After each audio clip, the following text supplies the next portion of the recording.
Hi, Barbara. Hi, can you hear me? Yep. Yep, got. Morning. Morning, good to see you. Good to see you.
Hello.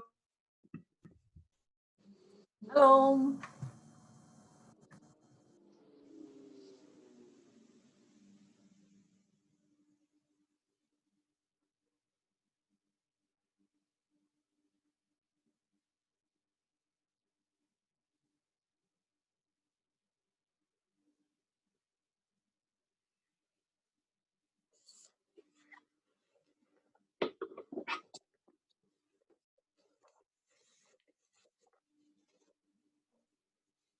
Gefur þess ekki svona til 5 mínútur yfir, Inga?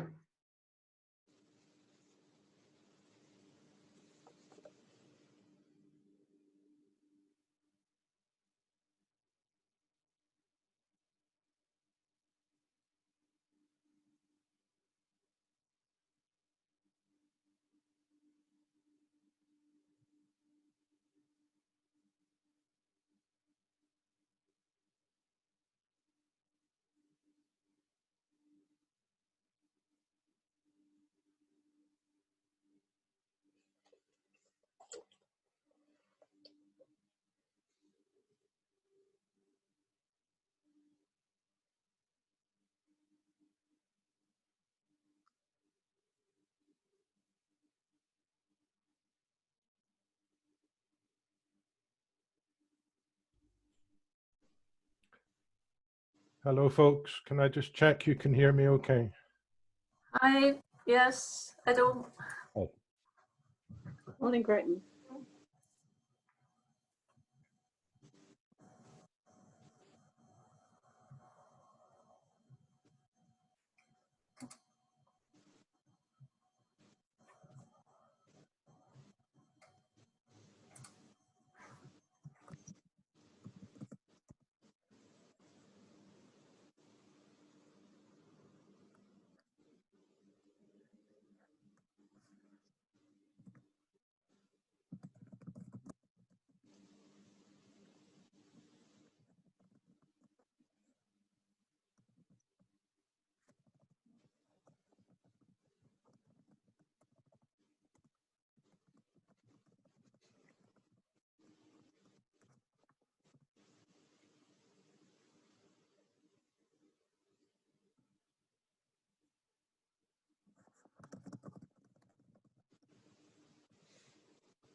So, dear all, I think we just get started. People have been coming into the Zoom and we were waiting a few minutes to get everybody on board. So, welcome to this conference on the institutional-wide review of Hólar University and on quality matters of higher education in Iceland. I must say that it is a real pleasure to have you so many participating here today, even though we had to be on Zoom. My name is Ingibjörg Sigurðardóttir, and I'm an assistant professor and the head of the Rural Tourism Department here at Hólar University. But my role today is to chair the meeting, so I would like to start with discussing a few practicalities regarding the conference. So first of all, I like to mention that the event will be recorded, just so you know. And notes will be taken, and note-taking will be in the hands of Anna Guðrún Þórhallsdóttir, which is a professor in the Rural Tourism Department. As you know, we are going to have 6 presentations and then a panel discussion. During the conference, I would like to ask you to mute your microphones, so we are not having much extra noise. And as we are that many on the conference, particularly if you are not having a very good internet connection, it might also be useful to turn off the video. Both those links are at the bottom of your screen, just so you know. Today we are discussing an extensive and a very important issue, but we have to be strict on the timings because we are supposed to be done with the conference at 15:45 or at least before 4 o'clock. So I will be really strict on timings. After each presentation, we will have a few minutes of questions. But as we are so many at this conference, I would like to ask you to write your questions. Use the chat forum at the bottom of your screen and write the questions. I will then post the questions to the presenters. Of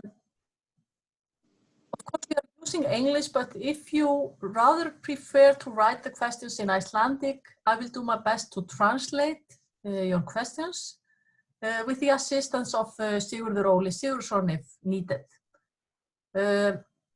Please also note that it is really likely that there will be more questions than we will have time for. So I will probably have to pick questions or stop the questions. But at least as you will be posting this to the whole group, please post it to the whole group. Then we can have this as a food for thought, even those questions that will not be posed in another way. So I hope you forgive that I will not be able to pose all the questions that you write. And for the presenters, I will have to be strict on timings regarding them as well. So when you have 2 minutes left, I will knock twice. I will unmute my microphone and you will hear 2 knocks. I hope it won't interrupt you too much. So when the time is out, there will be 3 knocks. Hope you can hear this. As I said, we have 6 presentations today, 7 presenters. And it is a real honor to welcome you all, presenters. But all of the presenters were involved in one way or another in the institutional-wide review of Hólar University. And I will only very briefly introduce each presenter, which then has the opportunity to tell us more about themselves, if you wish. So, as I said, we have limited time, so we just go on to the program. And it is a real pleasure to welcome our first presenter, Barbara Brittingham, which is a member of the Quality Board and the contact with Hólar University. And I trust, Barbara, that you present yourself in more details because you have such an excellent background in this matter. Welcome, Barbara. Thank you so much. Thank you. And it's just a real pleasure to be here. By way of background, I retired just about 5 weeks ago today from being the president of the New England Commission of Higher Education, which is the quality assurance body for about 220 institutions in the 6 states in the northeast corner of the US and 11 American-style universities in other countries. So it's always a pleasure to be either literally in Iceland or in this case with Icelanders. And it's been a marvelous experience to serve on the quality board. What I'm going to do is sort of parachute us into the topic at hand that we're going to spend some time together on today. I want to give an overview of the quality enhancement process in Iceland and a little background about quality assurance in the US, and then conclude by making a few observations about what I think makes a process like this successful for a university. Hólar, as I've come to know it a bit, is a fascinating university. It is small by university standards and it's highly specialized. You have 3 areas: aquaculture and fish biology, equine studies, and rural tourism. And these are interesting because they are each discrete. They're not connected to each other, except by being part of Hólar University. But they are vital to Icelandic society and to the economy. And the location is a much better location, it strikes me, than if you were in the city. So Hólar has the advantage of a very distinct mission that is important to the country that it serves. I want to talk a little bit now about the background of quality assurance in higher education. Higher education around the world traces its roots to the University of Bologna, which was started in 1088, just about the time of the cathedral school, actually, at Hólar. So those two happened at about the same time. But the first recorded instance of quality assurance in higher education didn't come until about 800 years later, in 1885, with the New England Association of Schools and Colleges. And a bunch of, we call them presidents, you call them rectors, got together to make a list of what were the legitimate and trustworthy colleges and universities in New England. It was a little bit harder. There was no Zoom then for them to meet up by. And in fact, there weren't even automobiles, let alone road maps. So they talked however they talked and made a list. And they had the standards, as it were whatever their opinions were. And over time, this process has become much more formalized. We talk about quality assurance. And basically that is saying 2 things to the public. Can the public and the students trust the quality of the degree? Is it something that people would value? And the second question is the student looked after well while they're pursuing that degree? So those 2 questions are fundamental to every quality assurance system in higher education around the world.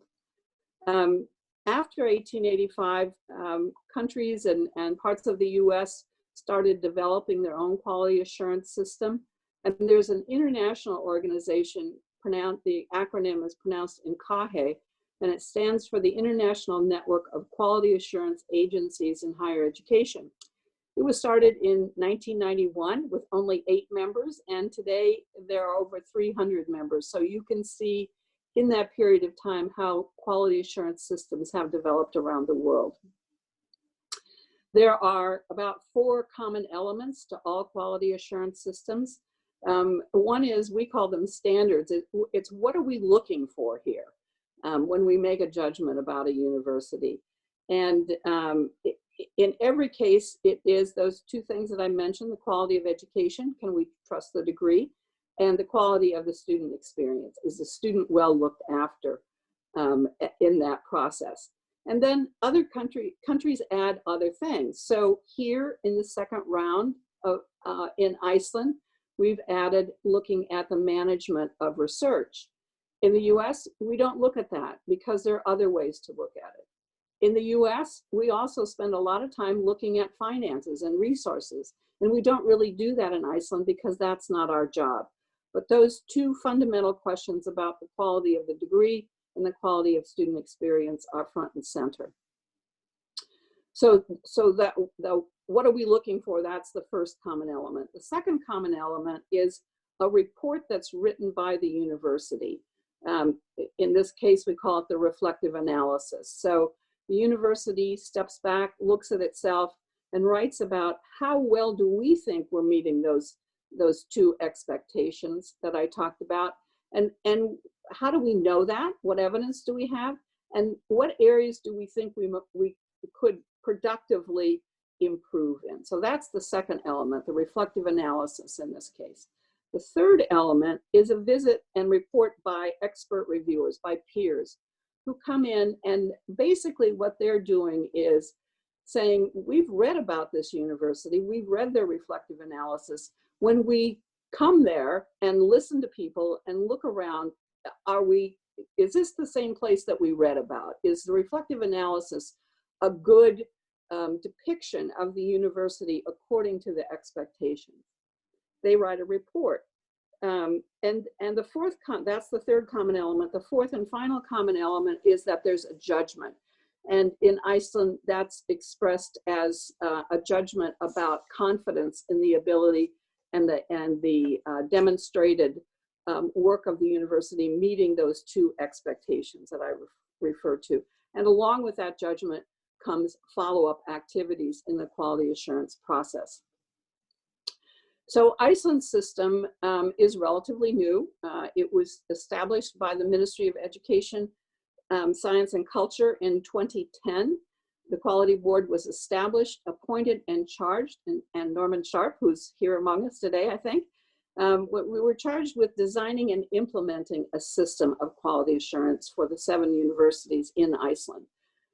We went about a process of wide consultation and listening basically to the ministry, what were they expecting, listening to the universities and the people who work there, particularly the rectors, and listening to others in Iceland.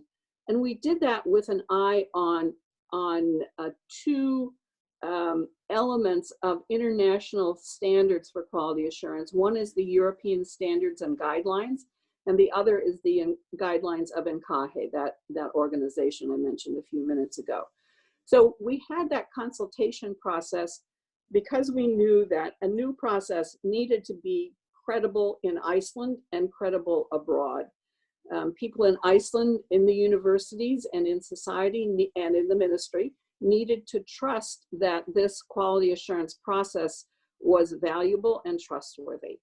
And it needed to have credibility abroad to stand behind the quality of the degrees from Icelandic universities. In 2011 and 12, we implemented the system, looking at the effectiveness of the management of the quality of student experience and the enhancement of that experience, and the security of the standards of awards, the quality of the degrees. And in this second cycle, we've added the effectiveness of the management of research. The cycle includes a year of reflection after each university has been visited, and I think that's a brilliant addition, so we don't just keep rolling along. We go through one cycle and then we pause, listen to the university, to the ministry, and to others, and think about how can the next cycle be enhanced. Notice that in the importance of the word enhancement as in enhancement led. So quality assurance speaks to the public. Can the public trust the degree? Can the public trust the student experience? But enhancement is for the university. This is a lot of work that universities go through, and so enhancement speaks to the value that they get out of it. We're now on the second cycle of reviews where we have subject level reviews that are done by the university and then folded into the institution-wide review. We have annual meetings between the board members in each university, and as was mentioned, I get to meet with Hólar along with Oysen, our international student member, who I think is also at the conference today. We have midterm reviews, which we've added in this cycle. We're not there yet, but this is a way to sort of take stock in the middle of the cycle. And we have workshops and activities, and at the request of the ministry, we can do special reviews. The quality board members include an Icelandic student nominated by Lise, and also a student observer, that's Oysen. And the rest of us are from away, as it were. We're from out with Iceland. And so we need other ways to connect with Iceland. And the most important and regular contact is our secretariat, Siggy, who's here today also. And then the Rectors Council, regular consultation with the rectors. We have an annual meeting together, and our chair, Andre Sursak, who's here today also, is in more regular contact with them. We have a quality council, that is the senior staff member at each university with responsibility for quality and standards, plus 2 student members, and they meet monthly on matters of common interest. And one of them is an observer to the quality board, except when we're talking about items having to do with individual universities. Also in the second cycle, we've added REACT, the Research Evaluation and Advisory Committee, chaired by a member of the quality board, Phil Wynn, and they advise on matters including the management of research in the institution-wide review. We've had some activities, and I think we will want to be doing more, connecting us with industry, commerce, and society. So the key principles of our work are independence, independence from the universities and independence from the ministry. I think that's worked very well. Our partnership with the stakeholders, involvement of students, enhancement, having Icelandic and international perspectives, and the transparency of our operations, which you see reflected on our website. I want to say another word about enhancement, and that is, we talk about quality assurance and quality improvement. And when I think about this, I think about restaurants. And in the US at least, the health department in each state sends out inspectors to look at restaurants.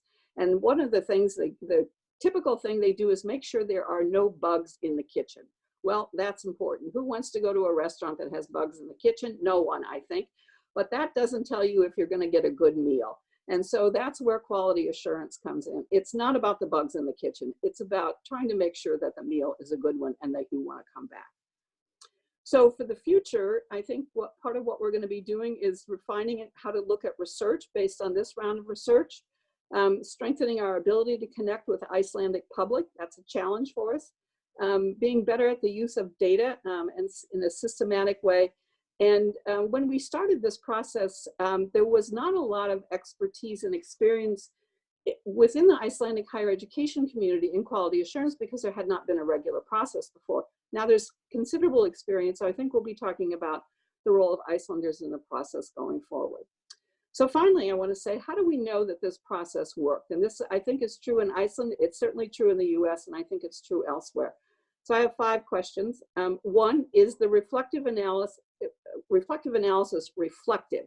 That is it open and candid? Did it approach this in a thoughtful way, not in a, as the Brits say, not in a tick box way along the way?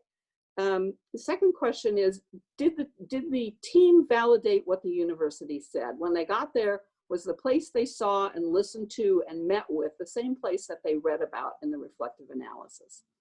The third is, did the institution gain value from it? Did the quality enhancement process work? Again, it's a lot of work. Was it worth it? Fourth, is the process related to strategic planning? In the US, sometimes the quality assurance process comes before strategic planning. In that case, I've heard presidents say there's sort of data gathering. It helps inform the planning going forward. And sometimes the visit comes after strategic planning for a year or two. And then in that case, it serves the process of saying, are we doing what we said we were going to do, and how well is it going? And finally, the fifth question is, in this case, at the end of the process, does the quality board think this is a place that can look after itself? We can't be there every 5 minutes, we can't be there every week, but we trust that it knows how to think about itself and work collectively and thoughtfully on maintaining its standards and improvement. So thank you very much. And if we have questions, I would look forward to them. Thank you very much, Barbara. Excellent. We have an applause opportunity at the bottom of the screen, so we can do it without a sound if we like. So, but if you have questions, please post the questions on the chat.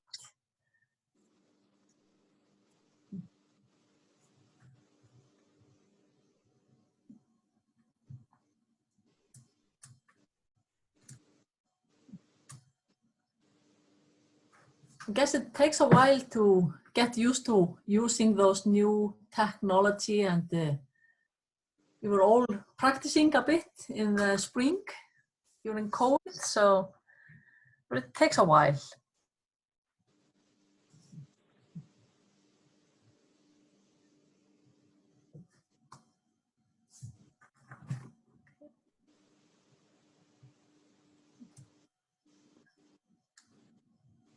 So we have a little bit of time for questions if you like to pose some questions, but then we also can use some time at the end of the questions or following the presentations, I was going to say. If you have thought of some questions after all the presentations, I guess.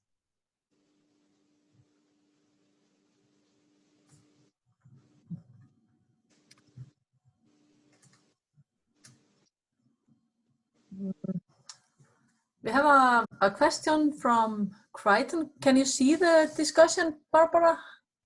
No, I can't. Yeah, okay. It's a question from Crichton. Can you reflect on the conclusion of research management and how that might develop? Please correct me, there's some spelling there. Okay. Inclusion of research management and how that might develop. Sorry. Yeah, I think that's really interesting. There is the inclusion of research management came at the request of universities. And I was sort of surprised because, again, in the US, this would not happen because we have these other ways to do it. So I think, you know, there was some discussion about should this look at the management of research? Should it look at the outcomes of research and the impact of the research or the quality of the research? And so in this particular round, we're looking at research management, and we're not far enough along in the cycle. I would say I wouldn't want to make any projections. Maybe Andre or Norman or somebody else would want to, but I think part of what that year of reflection will do, and as the quality board gets more experience with this and hears from the university, is think about how, is the current process useful? How could it be enhanced? And should the process move closer to or toward or into the impact or the quality of research? And there's some activities underway to look at things like international systems for looking at the quality of research by things like citation. But I think there's when I hear that our discussions, people don't want to get into just being counting numbers because the impact shows up very different ways according to the discipline, and nowhere would that be better illustrated, I think, than Hólar. Thank you very much, Barbara. I think we just move on to the next presentation. Thanks a lot, Barbara. Next presenter is Crichton Lang, the chair of the evaluation team of Hólar University and vice chancellor at the University of Highlands and Islands in Scotland. Welcome, Crichton. Thank you very much. It's really nice to be here. Can I just check you can hear me okay at the moment? Yeah. Okay, and I'm going to attempt to share a screen and use some slides, so if you just bear with me. Can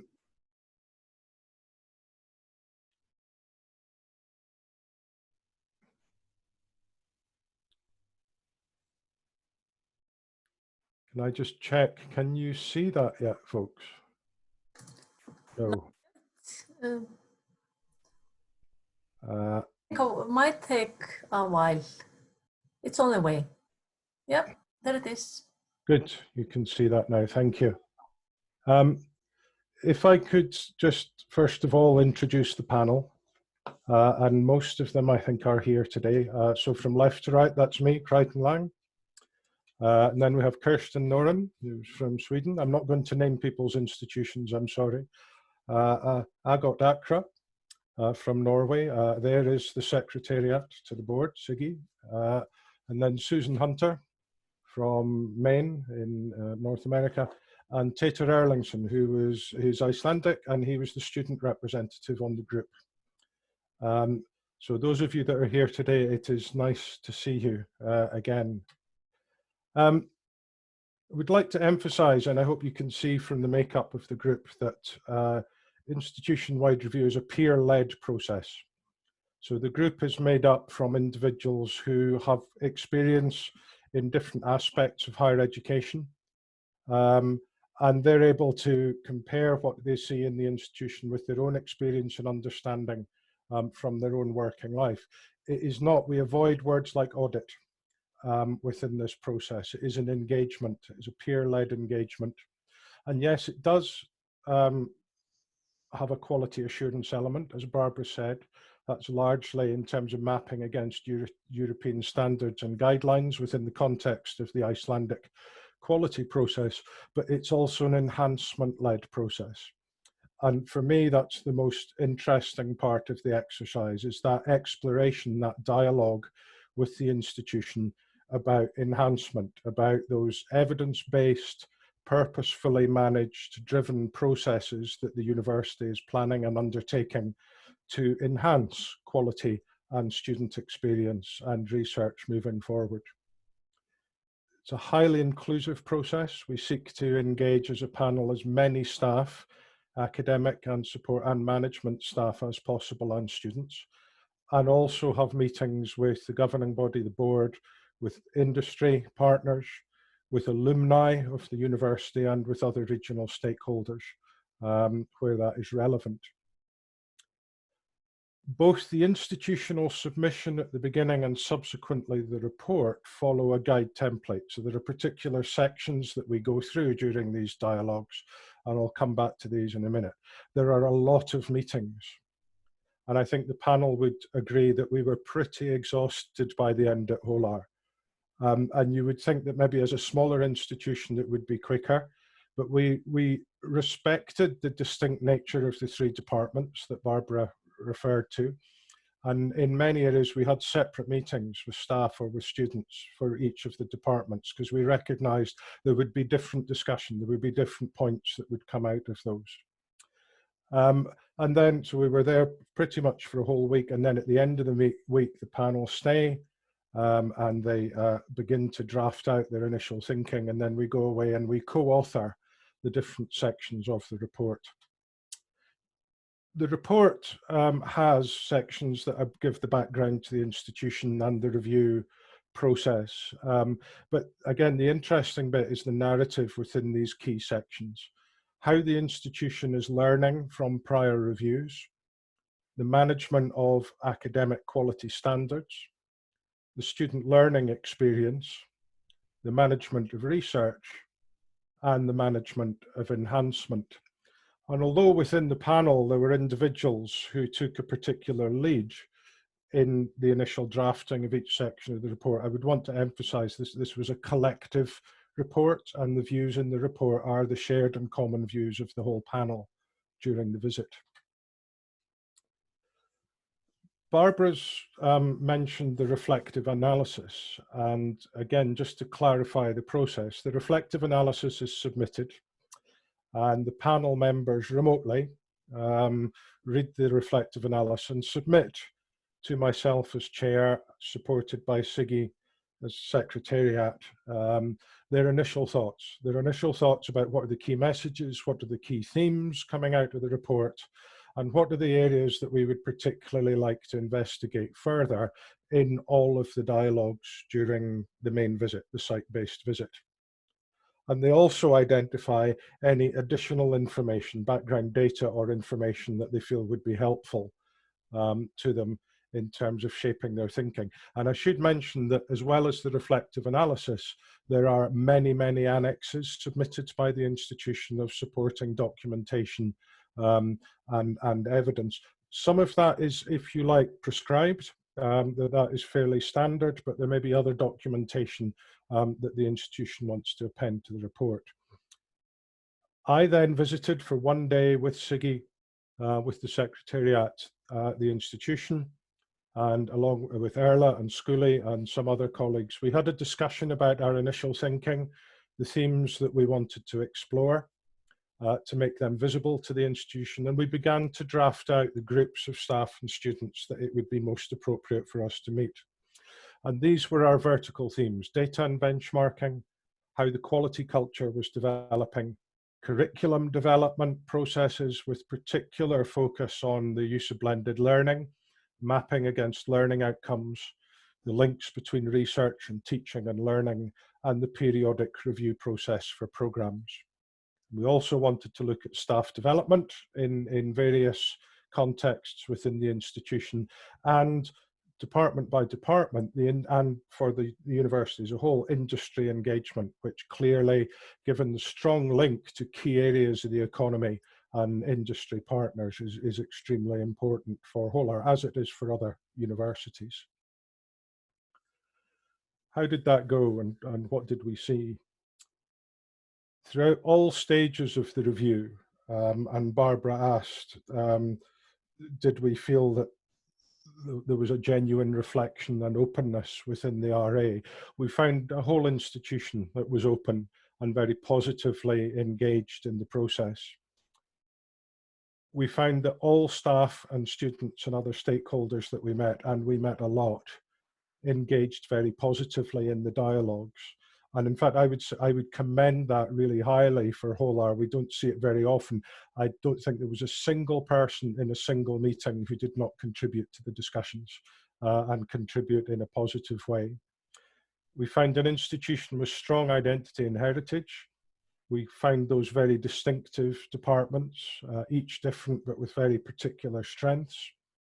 We found an institution that was positive about its future and its place within the wider Icelandic higher education environment, and which viewed institution-wide review and indeed had embraced the whole quality cycle as a set of processes that would help it to shape its strategy and development moving forward.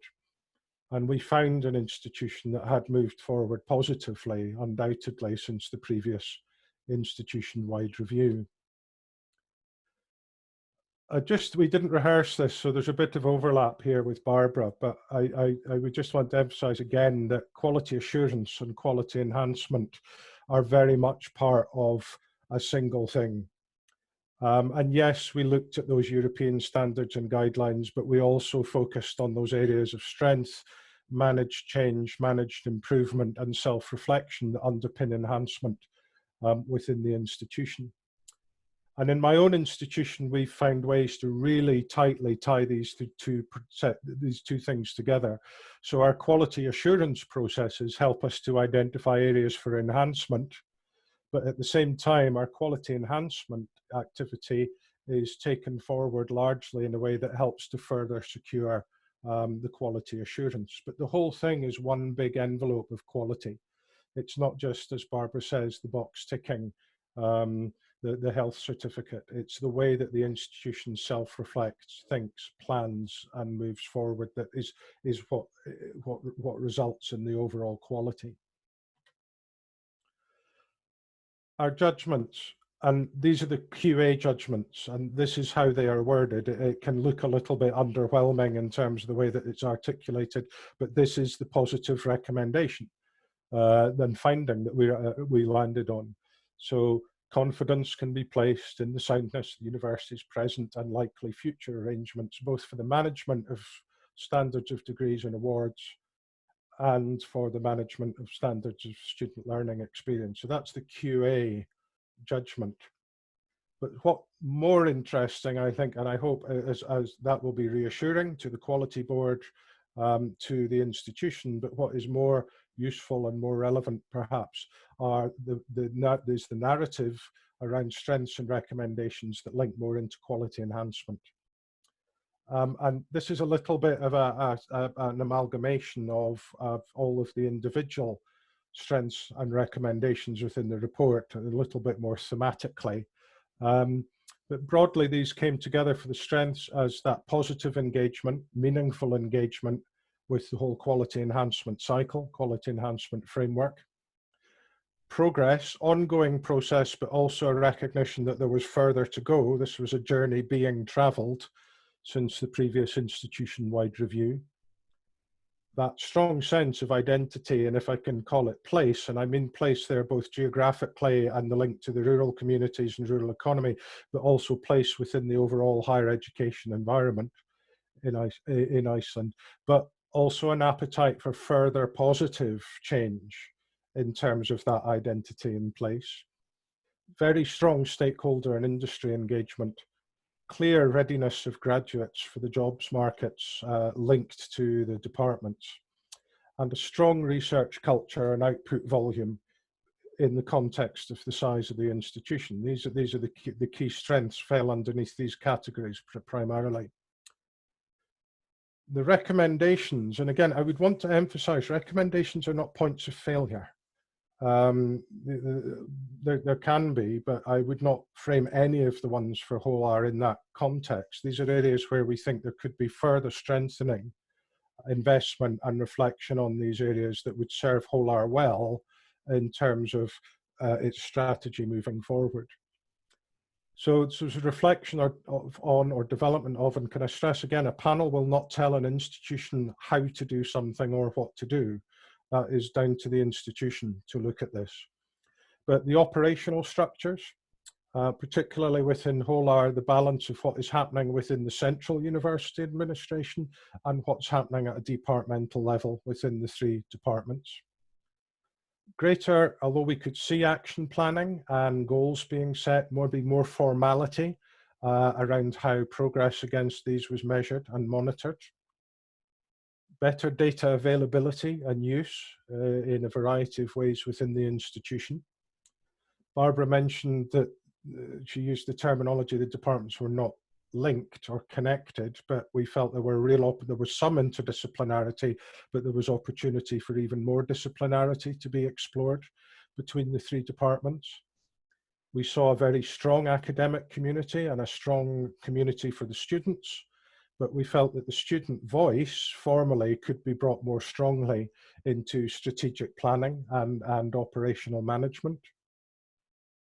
The branding and marketing, we did actually feel, and I'm sorry, Erla and colleagues, I will say it this way, that the institution was maybe not branding and marketing itself as aggressively as it could, and was not really looking at impact analysis to help it to do that in the way that it could and perhaps should.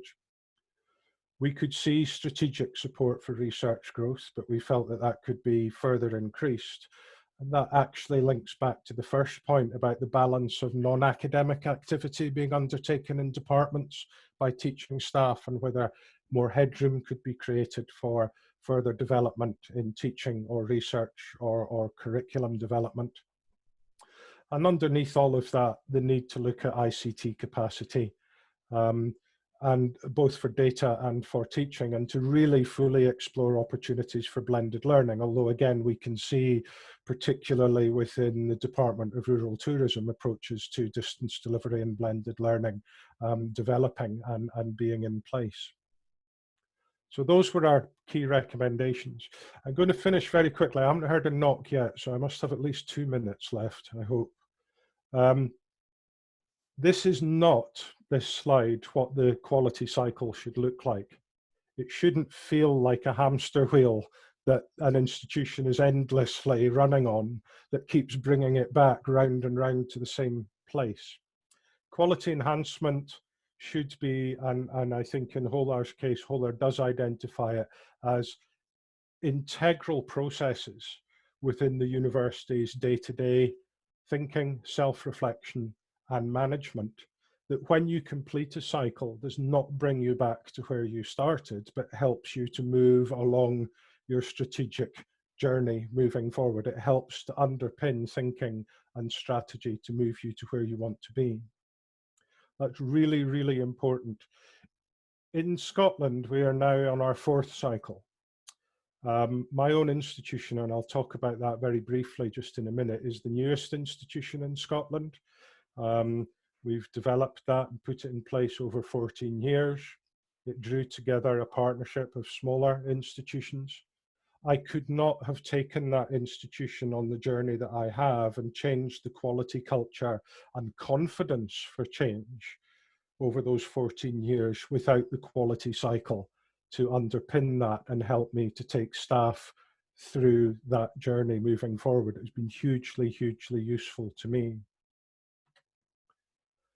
I'll conclude, and I believe, and we'll hear from others later, I think that is the same position that Hólar will maybe feel they are in around the quality cycle. I'll conclude very briefly with just a little bit more about my own institution and about the environment that we are in at the minute. The University of the Highlands and Islands shares geography and elements of rurality and community base that in some aspects, in some locations, are not dissimilar from Hólar and some of the other Icelandic universities. The geology is rather different here, but I hope you'll agree that the view looks not too dissimilar from the views that we see in Iceland. I'm very lucky. I've visited Iceland 6 times now. Hólar was my 3rd review. So we are equally very, very aware of the challenges of rural economy, but rural economy set against a wider framework of national economy and equality of access and inclusion to educational opportunities, but also investment in applied research and applied curriculum that underpin all aspects of the economy, whether that is metropolitan, urban economy, or whether it is key bits of the rural economy. My own institution covers half of Scotland, but only 1/10 of the population of Scotland. We are based in 13 main campuses and about 75 smaller community learning centres, all linked by technology. And our smallest site will have 2 or 3 students a year, and our largest will have 2,000. But in every location, we have to align what we're doing with local economic need and learner demand, whilst at the same time presenting a coherent regional strategy for rural economic growth in Scotland that links in clear ways to the wider investment strategy of Scottish Government on a Scotland-wide basis, and isn't insular. So the things that we do bring benefit, not just directly, but are accessible also to the population out with our immediate region. Since the review seems a lifetime ago for me in Hólar because of what has happened since in the world. So Scotland was already struggling with the nonsense of Brexit that was coming towards us, and then COVID hit. And that has been hugely challenging to the higher education environment in Scotland. So Scottish Government is recognising financial constraint, it's recognising major changes in terms of workforce demands, major changes in unemployment, and very different thinking and different strategies now to a large extent in terms of what will be needed for economic recovery and economic recovery for the whole of Scotland. So my own institution at the moment is having to feed into, through the Scottish Funding Council, the funding body for higher education in Scotland, a major review of coherent provision and sustainability that will lead to quite significant systems changes within the educational landscape. And my job with the University of the Highlands and Islands is to make sure that my strategy, but also the portfolio that we are planning for the next 5 years, now adapts and changes to the changing nature of the post-COVID, post-Brexit world. That we can evidence the need for change, we can evidence the need for altered demand, and we can evidence the impact of what we're doing in terms of helping the economy to recover. So everything that we have learnt around self-reflection and linking that to planning, evidence-based decision-making, measuring impact of change through the quality cycle is serving us very, very well at the moment.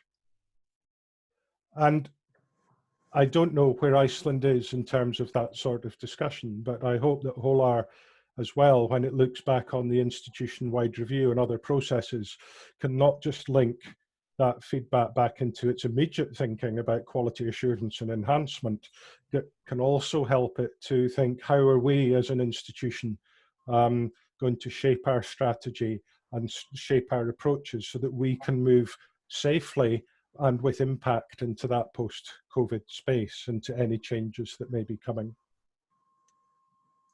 I would just really like to finish by, I think on behalf of the panel, we literally lived, breathed, slept and ate at Hólar for a whole week.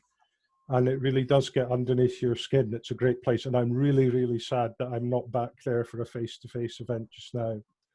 And I would, I think, on behalf of the panel, want to thank the institution for that openness and that transparency and that honest discourse that you had with us, and the positivity with which you welcomed us and discussed things with us. And I hope that our report serves you well. Thank you. Thank you very much, Crichton. We already have one question. Can you tell us how the team was selected? I can't answer, let me stop sharing. I can't answer that, no. I think I would have to ask Barbara or Siggy if they could answer that question, or Andre. I can take a little stab at it. This is Barbara. Generally, when the quality board meets and there's a university coming up for review, we have a discussion about who would be good. And as Crichton has suggested, we look for people who will be able to understand the place well. We look for members who are from Scandinavian countries, sometimes other European countries, and often there is an American on there, so that those three areas are represented. The American in this case, Sue Hunter, is from the University of Maine, which is the most rural part of, certainly of New England, and very rural within the US. So that was a good match, and she was retired president. So Scandinavian countries, European countries, and often an American. Thank you, Barbara and Crichton. Let me just, excuse me, Inka, if you don't mind me adding to it. There's also a part of the process that the institution is invited to identify peer institutions that it likes to emulate in some way or aspire to in some way. So the board I call out for that information. I get it. That's part of the deliberations as well. We've been lucky enough to get for both the first review and the QF2 cycle for Reykjavik and for Hólar, people from identified peer institutions, and that is one of the considerations in selecting the team. Just want to add that. Thank you, Sigurður. I've been on the chat. Okay.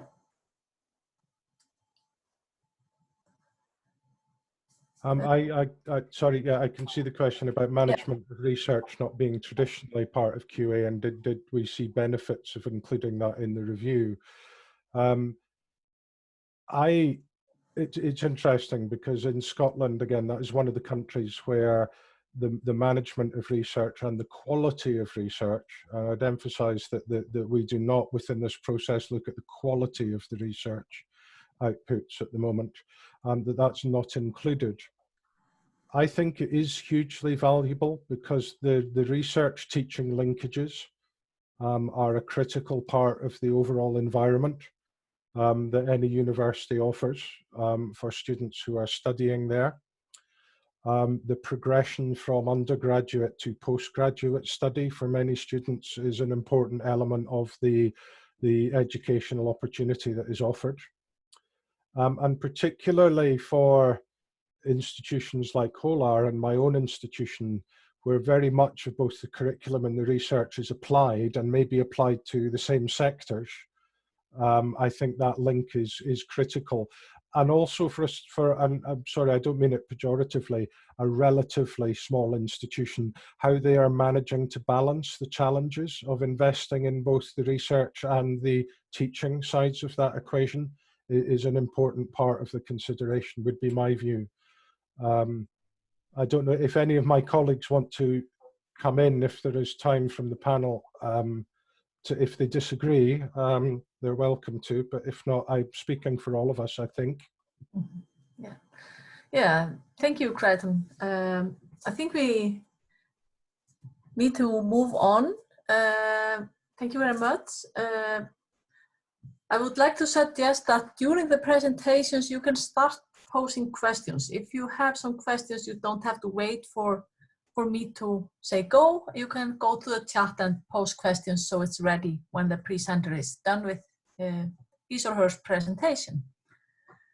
So our next presenter is Sigfús Ingi Sigfússon, Mayor of Skagafjörður municipality and a representative of external stakeholders. Welcome, Sigfús. Thank you. I'm going to try to share some slides here.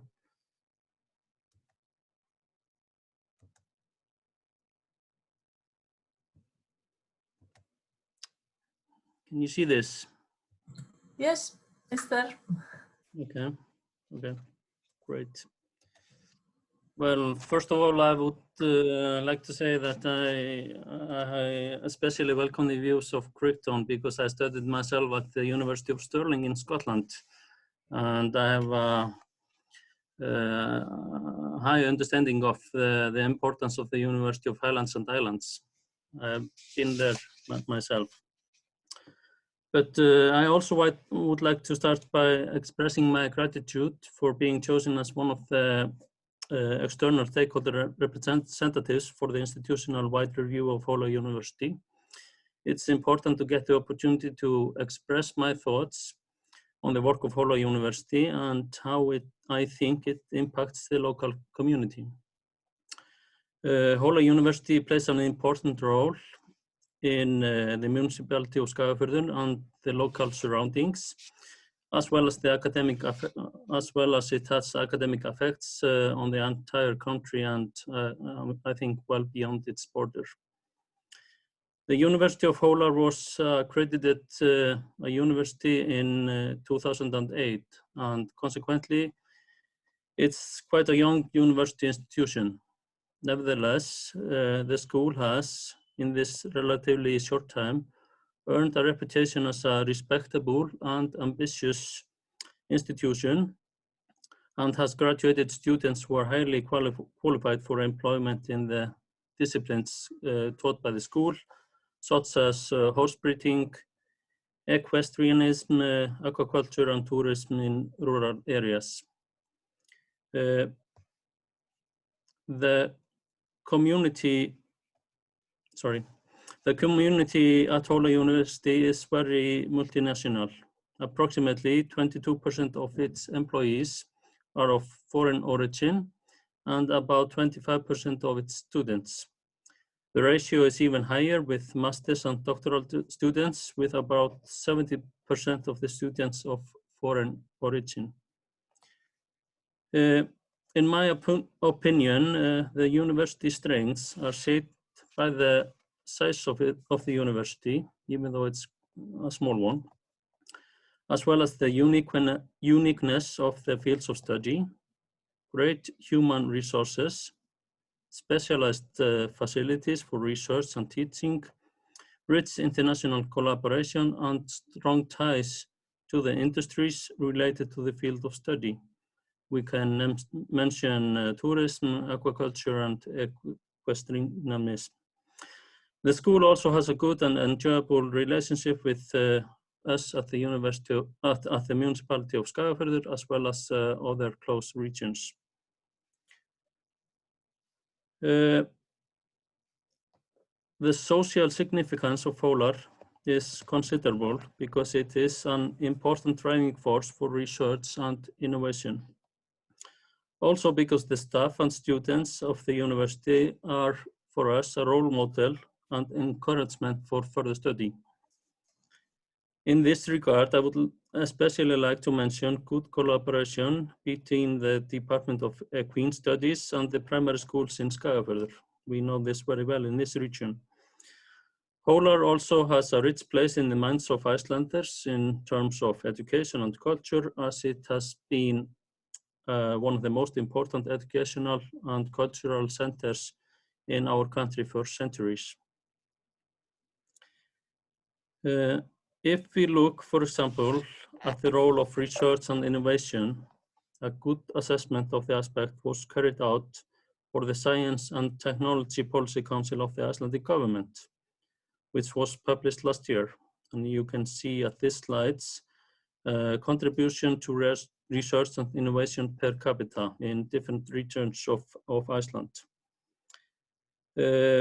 As you can see, the contribution to research and innovation per capita in the northwest of Iceland is comparable to the contribution per inhabitant in the capital area.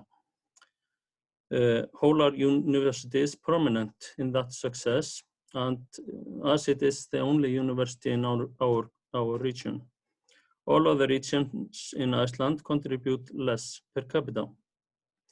And in my opinion, this emphasizes the strength of Hólar University in knowledge creation, which is, of course, the basis of innovation and which has led to progress and value creation for companies in our area and beyond it. If we look at the direct economic impacts, then I believe these are significant. Today, Hólar University employs 52 academic and other staff. Thereof, there are 46 that are full-time equivalent positions. And in addition to the school permanent employees, the school also employs 7 during the summer months. Salary payments of these employees estimate the amount of about 520 million Icelandic kroners. And we can estimate that at least 45% of that amount goes into our local area in form of, for example, tax payments, purchase of goods and services of various kinds. And we can also mention other various effects such as the jobs that are created in our school environment, in kindergarten and primary schools in this area. It should also be noted that in recent years, up to 35% of the school's income has been self-funding, which is mainly obtained through research collaboration. The impact of the school's activities also extends far beyond our region, Skagafjörður. The school's connection with the Icelandic Seal Center in Hvammstangi, for example, and the Knowledge Center in Blönduós are a good example of how a university like this can be a driving force for innovation in this environment. All this high participation of stakeholders and representatives of related industries in school studies, along with strong ties to the local community, which supports research, study development, and students' experience of their studies, is pleasingly confirmed in the institutional evaluation. It also confirms that the school students have a good chance of getting a job after graduation, which is in line with the school's emphasis on vocational education and projects related to the work environment. Finally, it touches the school's diverse research activities, which are noteworthy in light of its size. The evaluation also shows us that there are still many opportunities for improvement, but also that their school has used the result of the first institutional evaluation in 2013 for the purposeful strengthening and progress of the school. And last but not least, it's gratifying to see confirmation that the evaluation team has confidence in the quality of degrees awarded by the Hólar University and to the quality of the learning environment the school offers to its students. I would also like to emphasize the importance of cooperation because cooperation between academia, the business community and the public bodies has been mentioned previously. cooperation with other domestic and foreign higher education institutions, as well as cooperation with other school levels, is no less important. Such collaboration creates a unique opportunity to work together on new ways to strengthen the school's local environment and attracts new ideas for job creation and a higher quality of life. For this to work, it is imperative that the residents of the area, the local authorities, the business community, and public institutions see an advantage in working together to further strengthen the school and define goals and ways to make it an even more powerful force in community development than it is now. And finally, I would like to reiterate my gratitude for having gained insight into how an institutional evaluation such as this is carried out, and for having been involved in it. Thank you. Thank you very much, Sigfús. Does any of you have any questions for Sigfús? Have a couple of minutes if you want to add or pose a question. Otherwise, we just go on and spare some time at the end if people have some questions on the mind at the end of this session. So, yeah. So we have a question from Bjarni Kristoffer Kristjánsson. How could the collaboration between the university and the municipality be strengthened further? Do you have suggestions or questions you would like to share with us? Well, we are already working on this. We have a group with members from the university and the municipality working towards what we have defined as the goals to enhance the university we set it up to, I think, 2030. We have a mission that we are going to complete, and we have a good cooperation already. Yeah. So thanks a lot. Good to know. We're trying to increase our collaboration with all stakeholders. So this is definitely an important part of that. So thank you again, Sigfús, for your presentation.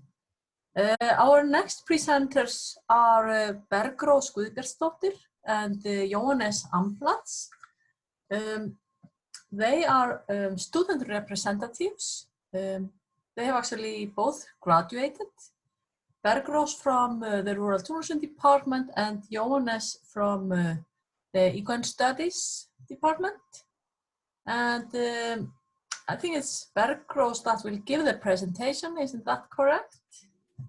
Yes, hi. Yeah, welcome you, and just start when you're ready. Thank you.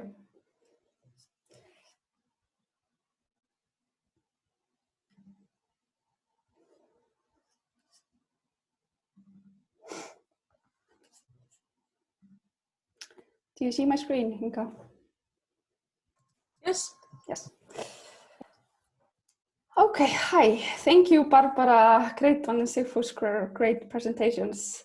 My name is Bergrós, like Inga said, and I am here as a student representative from the University of Hólar. I graduated last June with a bachelor degree in hospitality management from the Department of Rural Tourism. On the side of my studies, I was a student representative in the department meetings in the Rural Tourism Department for 3 years. It was a real pleasure to be a part of the student team that took part in the institution-wide review of Hólar University. And I want to thank Jóhannes Amplats for helping me with making this presentation. And thank you for having me here. It was a joy being a part of this journey.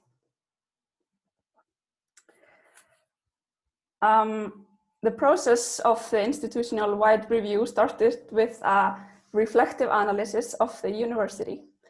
The work and composition of the student group that took place in the process of the review went through the Student Association, and 9 students were picked to take part in this work. The student group included members from all departments, undergraduate and postgraduate, Icelandic and international, and to have the range of students as wide as possible. All the students and everyone had the opportunity to express themselves, make comments, and express their ideas in the reflect analysis.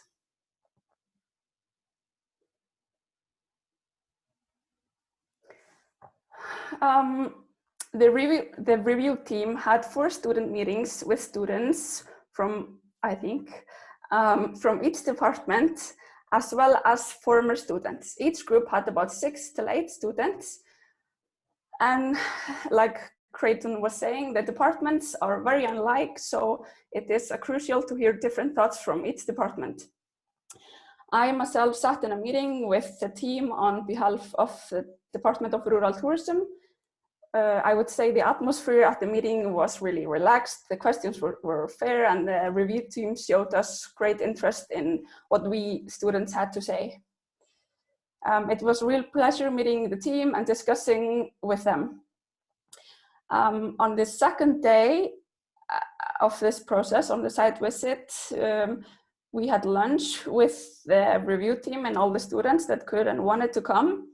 And the team sat down with the students and they had a good informal discussions with them. And I just wanted to say that I think the site visit was very student-centered.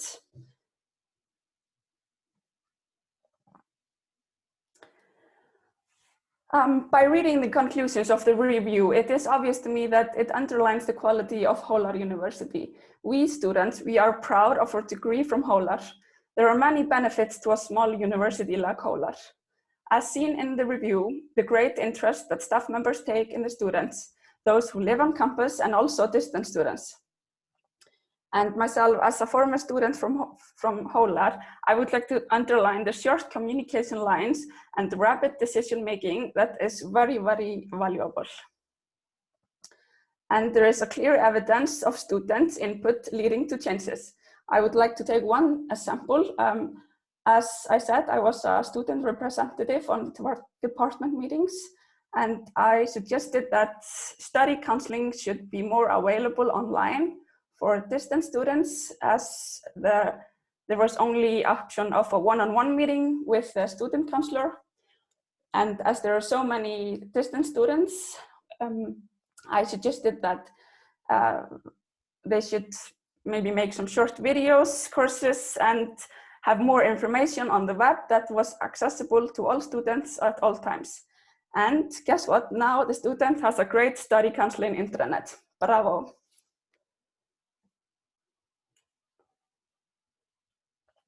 It is vital for companies, institutions, and individuals to look on the inside in order to improve and grow. It is at this moment that is crucial for the university to use the result of the review to do even better. I know for sure that the staff has already started strategic planning. Today I will only take those 3 points from the report, for example, regarding opportunities to improve. The review team pointed out in the report that by formalizing regulations and establish a formal eventual plan for students with similar needs. And that would, without a doubt, strengthen students' study environment. The departments are very unlike, like I said before, and are unconnected in many fields, but it will build more trust within the student group to formalize the day-to-day running of the departments and the university, as well as in the institutional oversight of compliance with regulations and follow-ups on action plans. I would like to say that it is the students' perspective that teachers and other staff members are eager and actively willing to look for solutions and improvements. There is no doubt that quality enhancement should be a top priority in all universities today. The focus on mental health, well-being, gender equality, among other aspects, are the key challenges facing society today. The Hólar University is going to the right direction, but they can do even better. The future is bright for you, Hólar University. Thank you very much for your attention. And if you have any questions for me, I would be happy to answer them. Thanks a lot, Bergrós. Very good, indeed. Any questions at this point for Bergrós? It's really valuable for us to have the view of the students. We have a question. Una Strand Viðarsdóttir wonders if you can elaborate a bit more on how you would like to see things improve in relation to student issues at Hólar. Like I said, by formalizing you know, the plans, and I think that would be helpful to have a formal way to handle issues. Mm-hmm. Yeah. And we have more questions. Amber is asking, do you have any advice for students working together on our goals across departments during COVID times?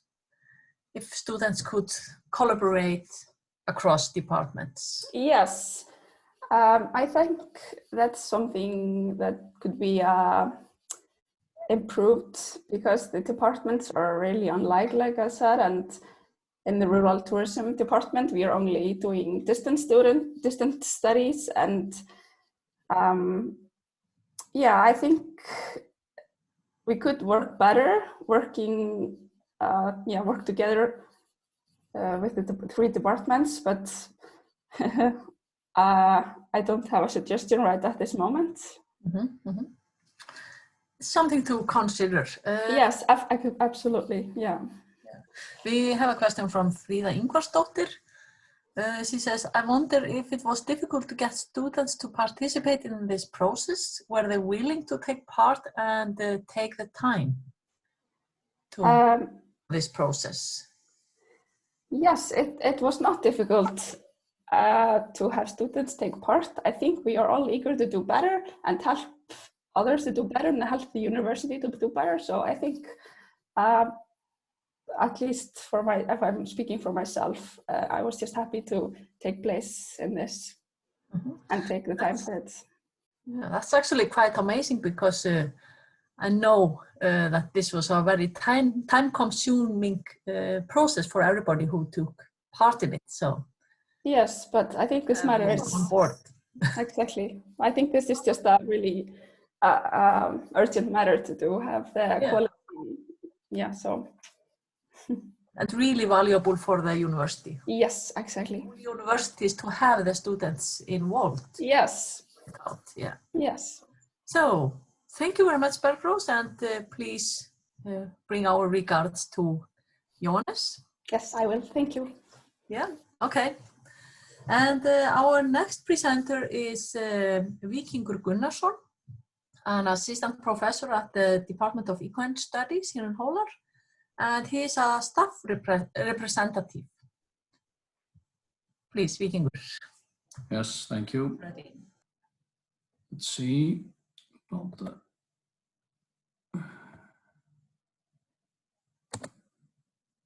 So how about that, Inga? Is that working?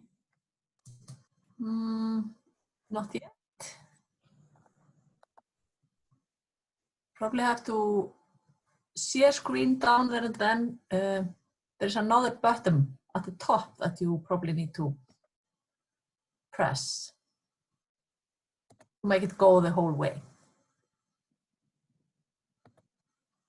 Okay, it's coming. It's on the way. Yeah. Getting better. Yeah, good. Yeah, thank you very much, Inga.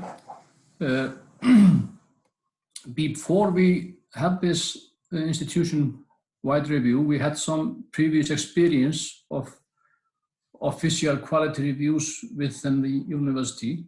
We started with a wide review in 2013, followed by reviews of all departments in 2014 to 15. And we also did a follow-up report in 2016. So in the beginning, we were not quite green in this area of taking part in this process. The preparation of this work started early in 2018 and was introduced as early as 4th of March on a staff meeting. Editorial group was formed to write the reflection analysis. This group met several times to discuss the approach and organization of the work, and the writing of chapters were divided to subgroups. So 10 to 12 people were heavily involved in writing the report, but much more people were included on various parts of it. So it's fair to say that between 20 and 30 people, staff members, were contributing quite much to the report. Student representatives became involved in the process, as has been described before. And all this meant that we had to plan and organize several meetings in various units of the institution, where a comparison and use of former reviews, both subjective level reviews and the first institutional-wide review, made life easier. So this was not quite new for us. So that was very valuable and made all our work much more concentrated from beginning. And in the autumn 2019, an advanced draft was of these reflective analysis was sent to all faculty, staff, and students for comments. And finally, after some discussion and comments from the university board, it was then submitted. This paper, this reflective analysis, is a comprehensive description and information of the university, its organizational structure, management, quality system, rules, and execution of the work.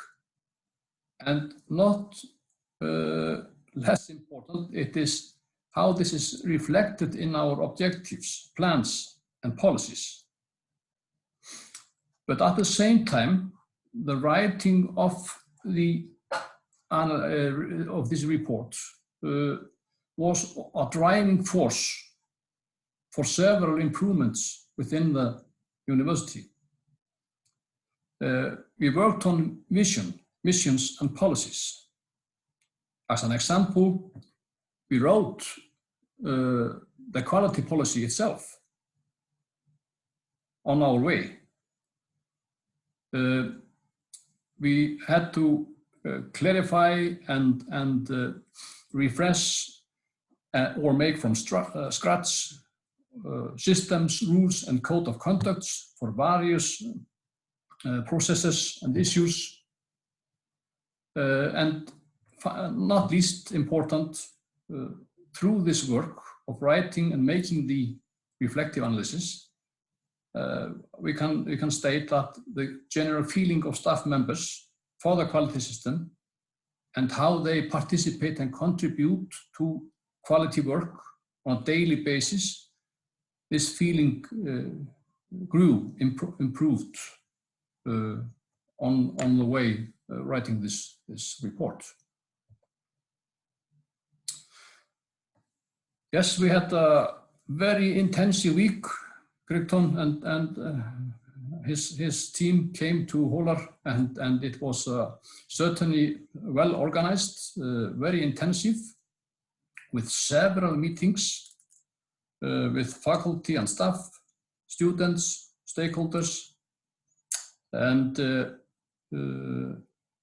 I would like to thank the team for a very well-planned, open, and a very fertile discussion in a friendly, relaxed atmosphere. That was very valuable and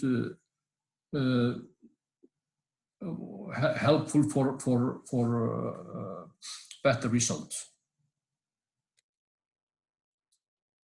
The main result in the report of the review team has been introduced here before. It was very positive and encouraging in general. It is very important for the staff members and for the university to get this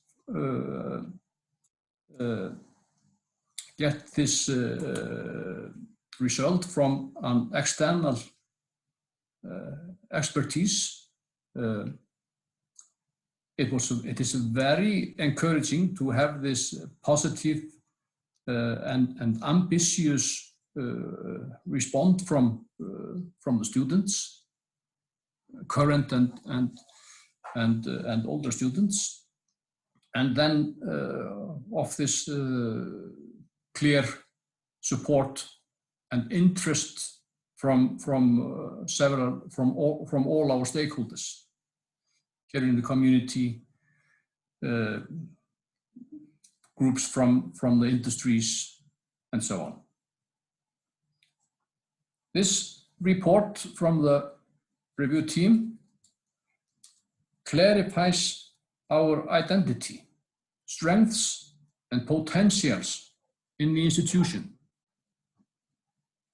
At the same time, it pinpoints what is needed for further improvements in our quality system.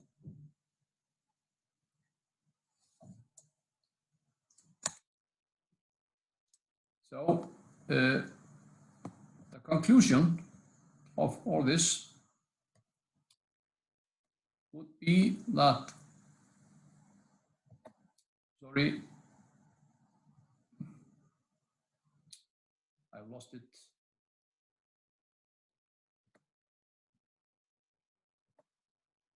How do I get it back?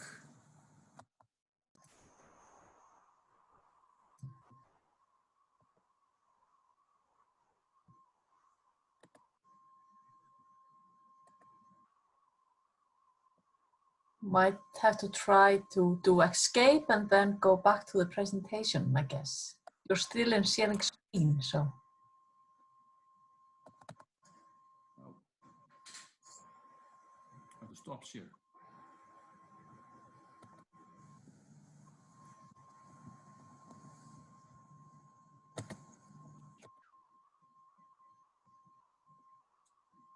Here.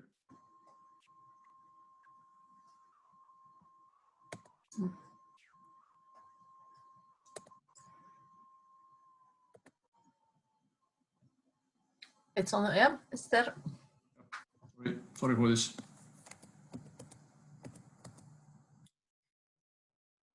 Yeah, the conclusion is enormous amount of work has been done. I don't know how many, nobody knows how many thousands of hours have been put in this. So you must ask yourself, does it pay off? Is it worth it? And what we can state is that the whole procedure has already caused obvious changes and improvements in the organization and running of the university concerning the quality system and the quality awareness of staff and students. So high proportion of the staff members involved in the making of this has been a key factor. Both the reflective analysis and the report of the review team are extremely valuable tools for the university. It is our guidelines for improvements of qualities in all our work for the future. It is fundamental for our policy making for the years 21-25. And finally, this is the platform for growth and development of the university in collaboration with the Ministry of Education, Science and Culture, all interested politicians that want to see the light of the future through improved work of universities for community and our stakeholders. So this is our feeling. It was a lot of work, but it paid off. Thank you very much. Thank you very much, Víkingur. Are there any questions? We have 1 or 2 minutes for questions or discussions. Otherwise, we will see if we have some spare time at the end.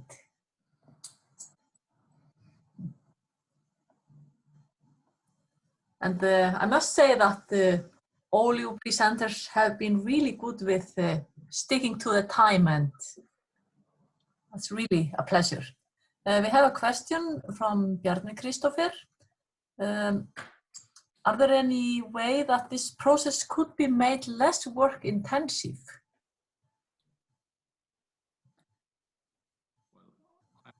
I'm maybe not the right person to answer this. Obviously, we are now building on experience. We have improved our quality system in several ways. So yes, my feeling is absolutely that we can build on that. So the next cycle of the Quality Board of Higher Education in Iceland will definitely be easier. We don't need to put as much basic work. It has been done so much that we can build on. So I think so that can be very likely that we could do this in a much easier and more time-consuming way in the future. Yep. Thank you very much, Víkingur, again. And I think we just move to the next presentation, the last presentation. After this presentation, we will have a panel discussion. But our next presenter is Erla Björk Örnólfsdóttir, the rector of Hólar University. Welcome, Erla. Víkingur, you might have to stop sharing screen. Yeah, thank you. So now I will share my screen. Nice to see you all. It's pleasant to know that you're so many here.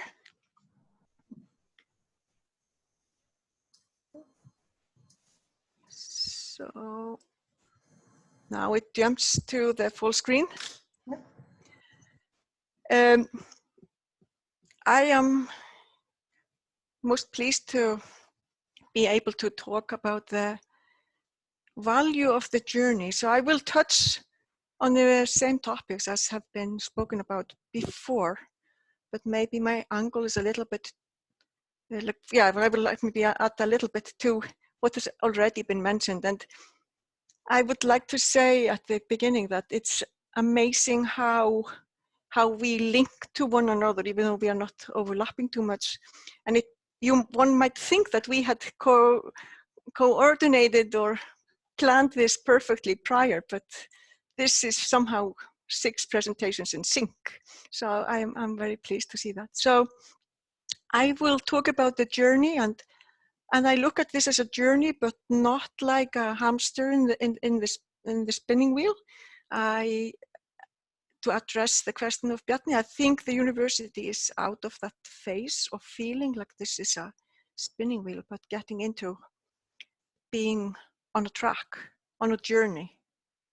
And it is a interesting and pleasant journey. So in the preparation, I want to reflect on how this affected the culture of the university. And it provided us with the opportunity and the venue to reflect holistically and engage students in the quality enhancement and the quality culture of the university to a greater extent than had been done before.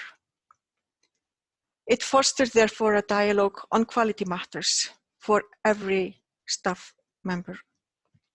And we were sharing ideas and overlapping on the borders and broadening the view across departments and disciplines.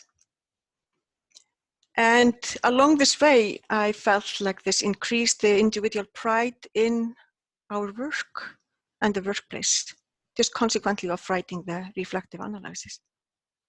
And it, at the same time, fostered the ambitions to strive for even higher grounds. So it increased our self-confidence and the pride in what we are doing. So one can maybe say that in a nutshell and metaphorically, that the quality enhancement framework is a magnifying glass for the 2020 vision of the Institute. During the visit, it provided us with ample opportunities to learn from the review team, and what a fantastic review team and what a great atmosphere they brought to the university. And it was a platform for the unity to share the core values and identity of who we are with them. And at the same time, to contrast what we are doing in the eyes of others.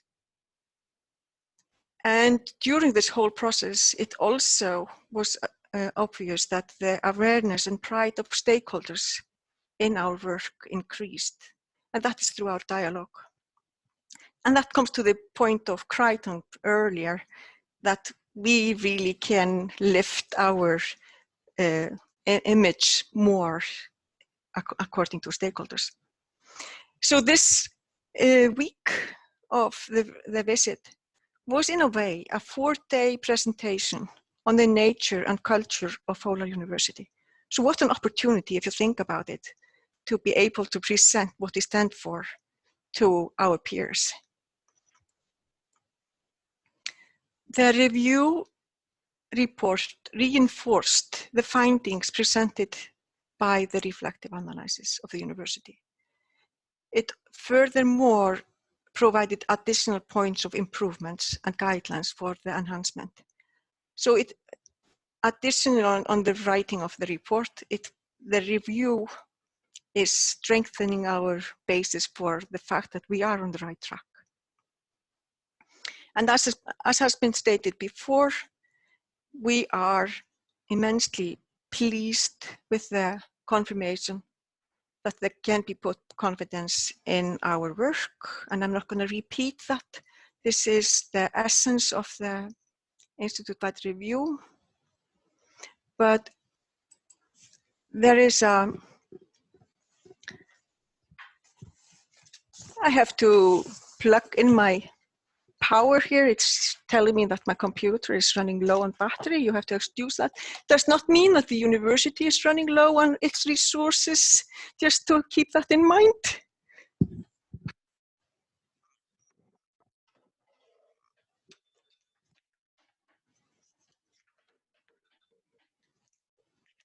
This is how you respond when you are working under pressure. So this is not underpinning, or like this emphasizes that we are on the right journey.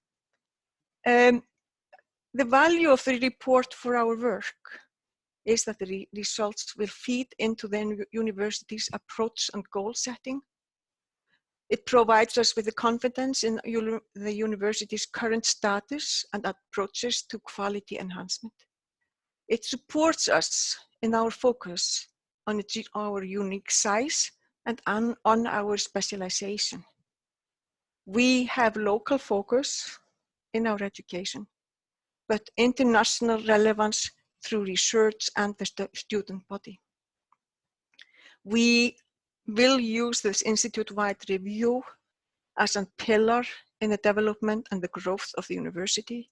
So basically all this quality enhancement is contributing to the journey of increased enhancement of our culture.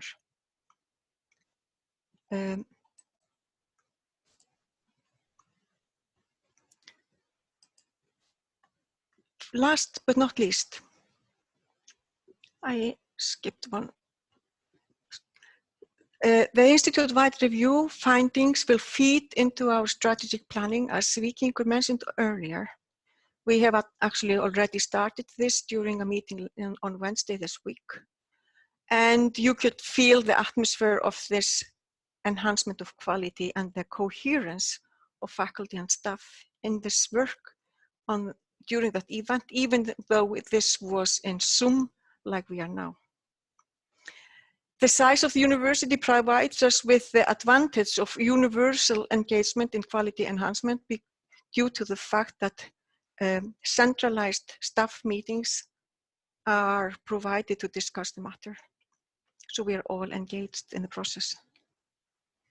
This provides leverage to support the future development of Hólar University, both academically, locally, and internationally.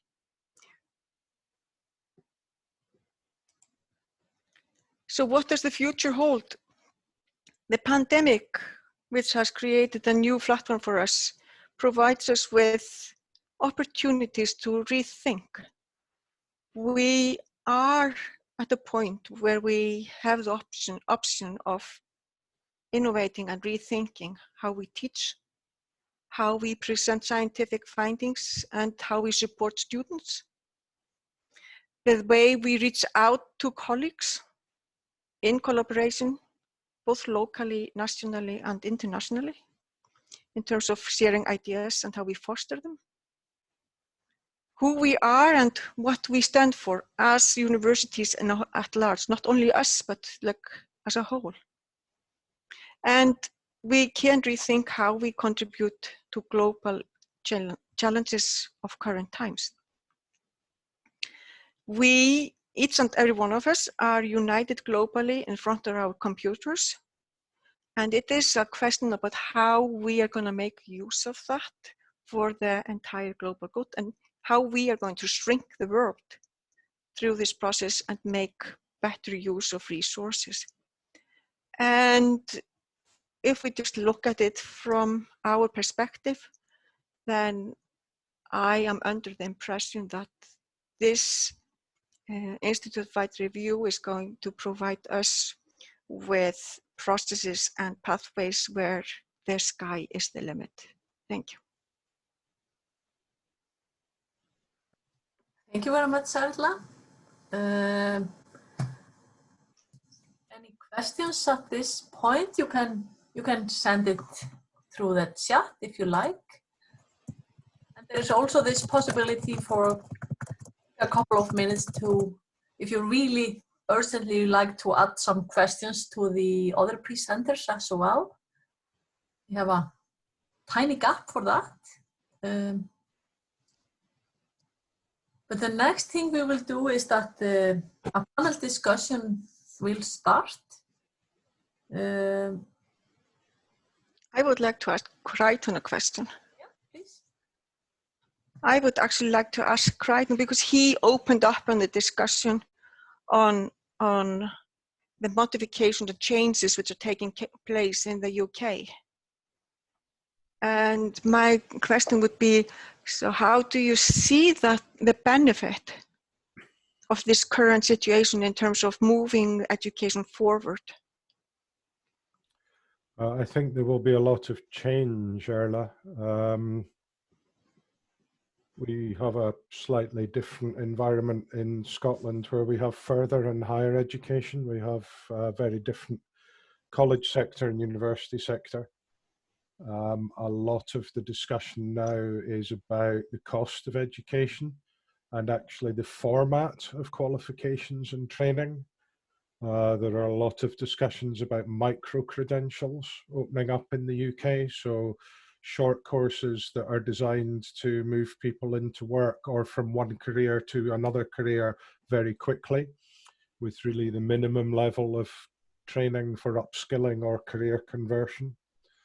And there is a lot of heated debate about what should be in the college sector and what in the university sector. So the universities are very, very focused on advanced skills, economic impact, industry linkages.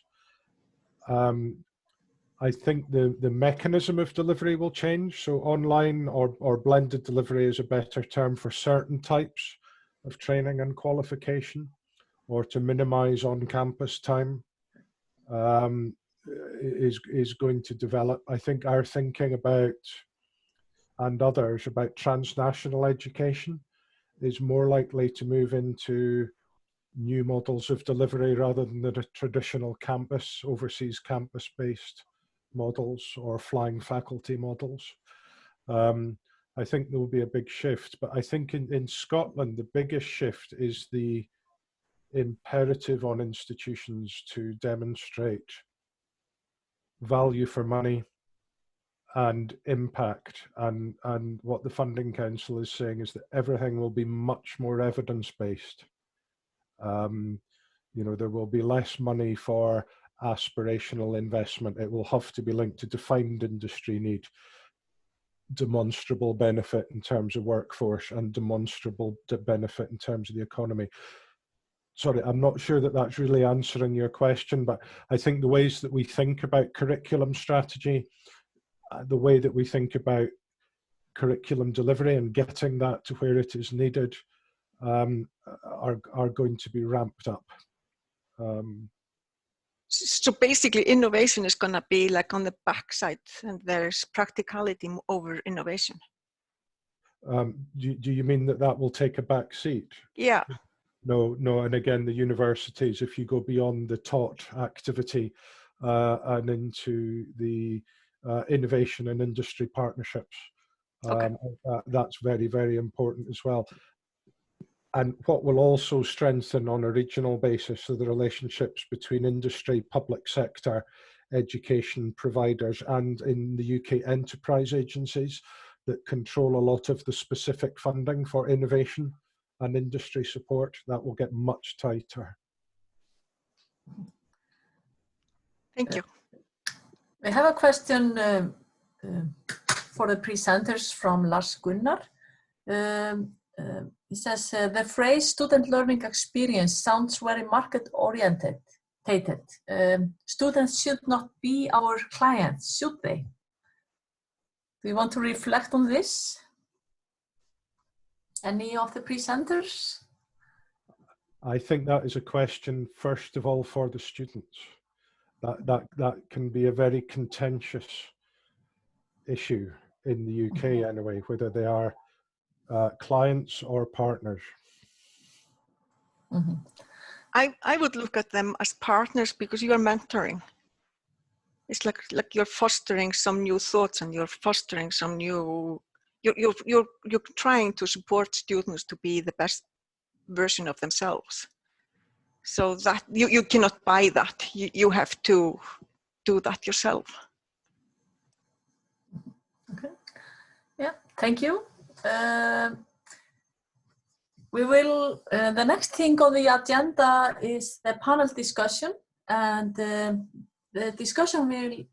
The leader of the discussion is Skúli Skúlason, professor at the Aquaculture and Fish Biology Department here in Hólar. And Skúli has had a major leading role in this whole process of the institutional-wide review here in Hólar, and also in organizing this conference. So he will present himself and the others in the panel when the panel starts. But the panel will start in 2 minutes or so. So we can grab a cup of coffee or something, and then we go on, so we can stick to the time limits. So thank you all presenters, and see you in 2 minutes.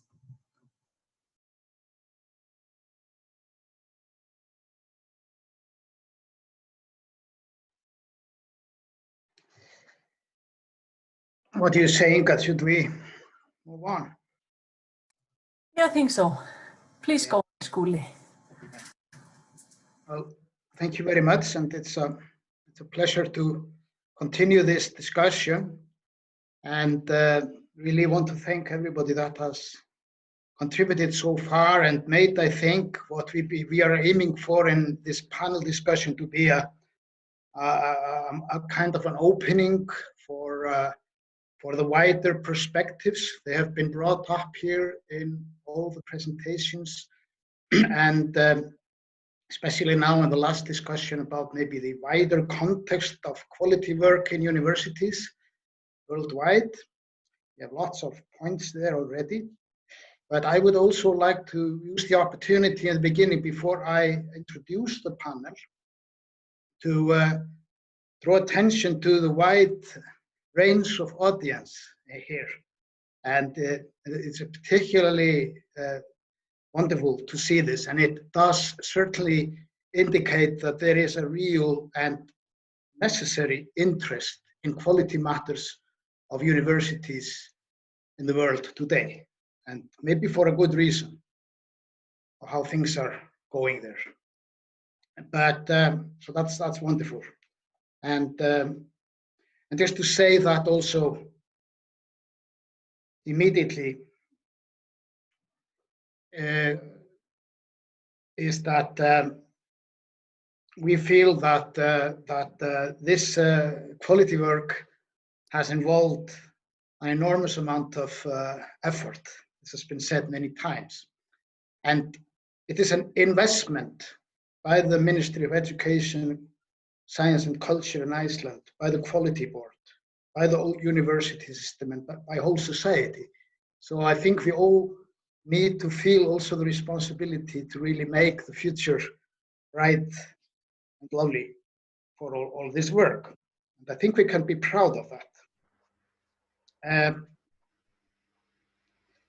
I want to introduce the panel now, and I want the panel people to then open up their videos if they have not done so already. And before I introduce them, I will say that I will start off the discussion with a very general question, and then I will offer the audience to send in questions through the chat. But the plan would be to then have the questions presented verbally. And so each person that wants to ask a question, either to the whole panel or to somebody in the panel, will speak out the question and then unmute, of course, during that process. And so I will start now by introducing the panel. And we will, of course, have our primary presenters, Barbara Brittingham and Crichton Lang, in the panel. And then we have from the Quality Council representative, the quality manager of the University of Iceland, Áslaug Helgadóttir, on the panel. The Quality Council was introduced by Barbara in the beginning as a very important committee working across the universities. And then we have Bjarni Christopher Kristjánsson, who's a professor at Hólar University and head of the Department of Aquaculture and Fish Biology, and has been heavily involved in the quality work here at Hólar. And thirdly, we have Berghildur Fanney Hauksdóttir, who is a student representative, a graduate student in the Rural Tourism Department, and participated much in this in the quality review. And then we are honored by the presence of Fríða Björk Ingvarsdóttir, the rector of the University of the Arts in Iceland. And finally, Una Strand Viðarsdóttir, a specialist at the Ministry of Education, Science and Culture. And Una also sits on the meetings of the Quality Council, so she is heavily involved in quality matters with a very direct involvement. And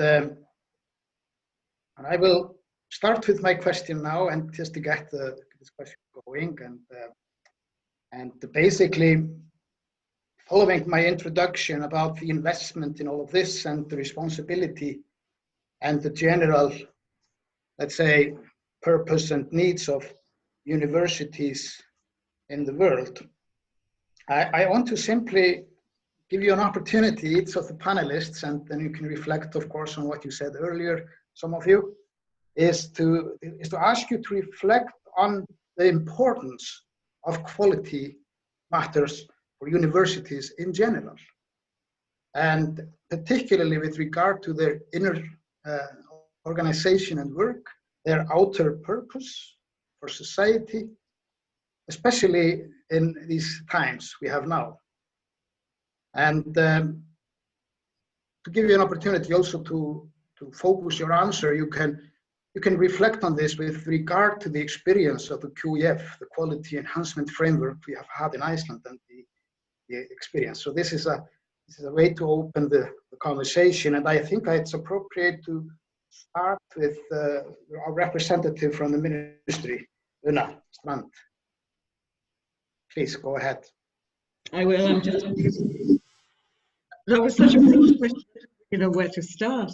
I think, quality assurance, of course, it's something that should be behind everything we do at university, and behind also all our higher education policy. So although you said I was directly involved in quality assurance, I'm not so much. I'm more directly involved in the policy of quality assurance, and rightly so. I should be quite hands-off in the actual carrying out of the quality assurance. But I think, generally, quality assurance and the rise of quality assurance in the higher education field has not only improved universities, but it's also brought them together, and it's made collaboration much easier, both within countries, but between countries.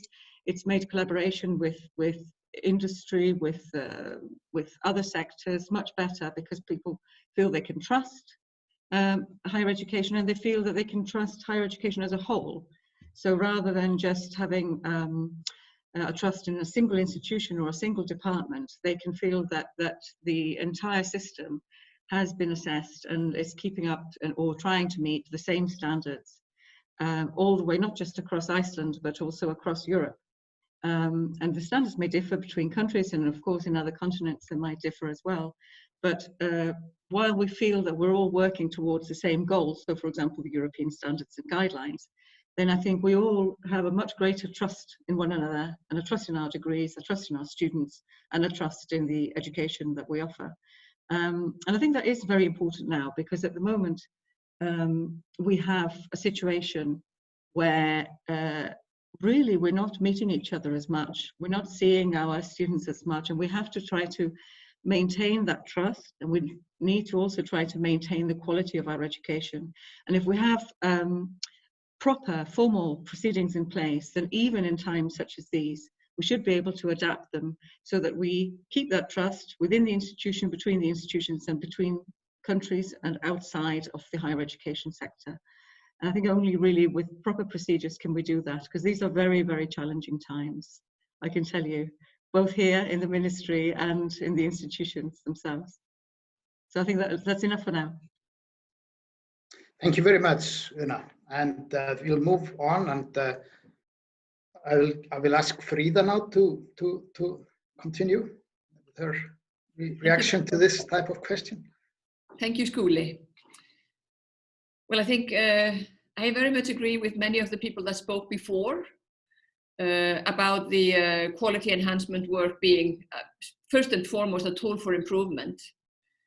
And for us, it's been really an experience where we have realized that it's the process that matters. It's not necessarily the procedures in the quality enhancement framework, but it's the process that matters most of all. And we now know from experience, we've only been through one cycle, we're sort of starting the second cycle now. We know from experience that good processes and clear and the consistent infrastructure, which is what we learn through the quality enhancement procedures, they provide much more leeway for both development and progress. So even though it is a little bit time consuming, it's saving us a lot of time as well, I think. We have, for example, been able to look much further into the years ahead than we did before. And we just recently finished publishing our strategy. We did that just over a year and a half ago. And that was largely based on the work that we did in 2013 when we did our first institution review.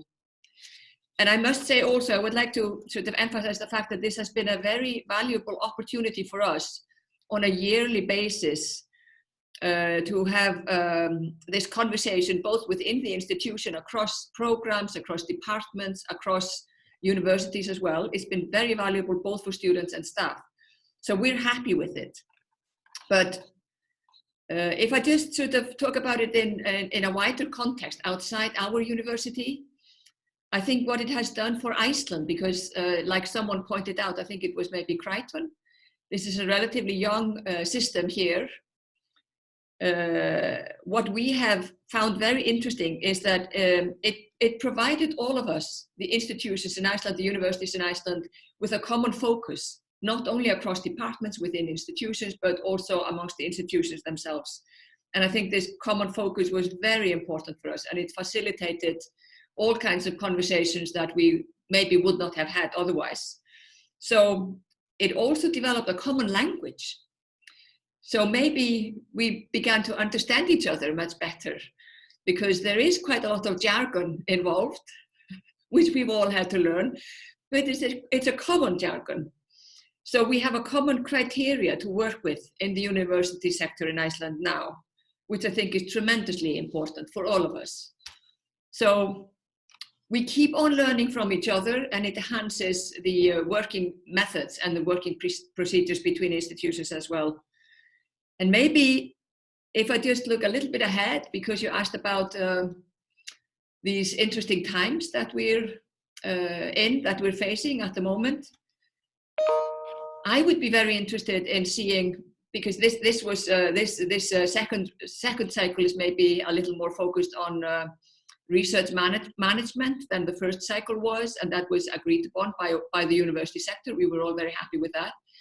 But my idea for the third cycle would be on social impact, on the outreach policy of the universities, because I think the societal impact of university work is becoming truly important in the 21st century, where we see so many challenges, and COVID is the most prominent one at the moment, but it's only one of them. And I think the 20 years that we've already passed in the 21st century is just beginning to show a new generation's aspirations. The millennium generation thinks very differently about education. It has different needs, it has different ideas and different demands.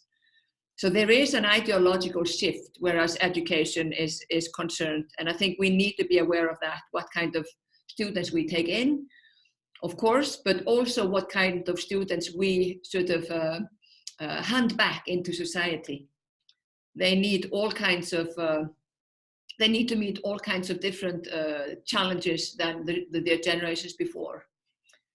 So yes, maybe one thing, what they need to sort of face is that they're going to be working across and participating in projects across institutions, like maybe we have done in the last decades, but also across countries and cultures, which I think is something that we need to focus on, you know, very specifically here in Iceland, because we're such a homogeneous culture at the moment. Thank you. Yeah, thank you very much, Frida. You emphasize, of course, very much the societal aspects and future aspects. Really appreciate that, and also just to indicate, you know, that we have heard sustainable development being mentioned several times, and this was very prominent during our evaluation, and so I just want to put it a little bit in that context, you know, maybe for our future discussion. Yeah. You want to take it later, or should I say? Maybe later, but right. Yeah, later. Let's make it later. I'll keep it in mind. Yeah, but I want to ask Áslu to take the word now. Move on. Yeah, thank you, Skúli, very much. This has been a very interesting discussion, I think, and regarding this first question of importance of quality assurance for universities, I think it's almost self-evident. Maybe it doesn't need to be discussed in great detail, but we have to remember that also systematic quality assurance helps organizations in securing their operations and meeting their objectives. And I think what we have to emphasize for universities is maybe, I think, to my mind, they have to focus on three things primarily. Firstly, how do we enhance the knowledge, our knowledge through research, and make sure that we base our teaching on the best available knowledge at all times. And secondly, what has been actually mentioned here, how do we make sure that our operations are relevant for all our stakeholders? And there, of course, research is the primary driver, I think, in that context. And then thirdly, how do we best serve the needs of our students? And of course, if we manage to do this, then this results in happier students, which is very important, and hopefully better motivated for their future tasks. And at the same time, it also improves the efficiency of our educational system. So I think this is very important to keep this in mind.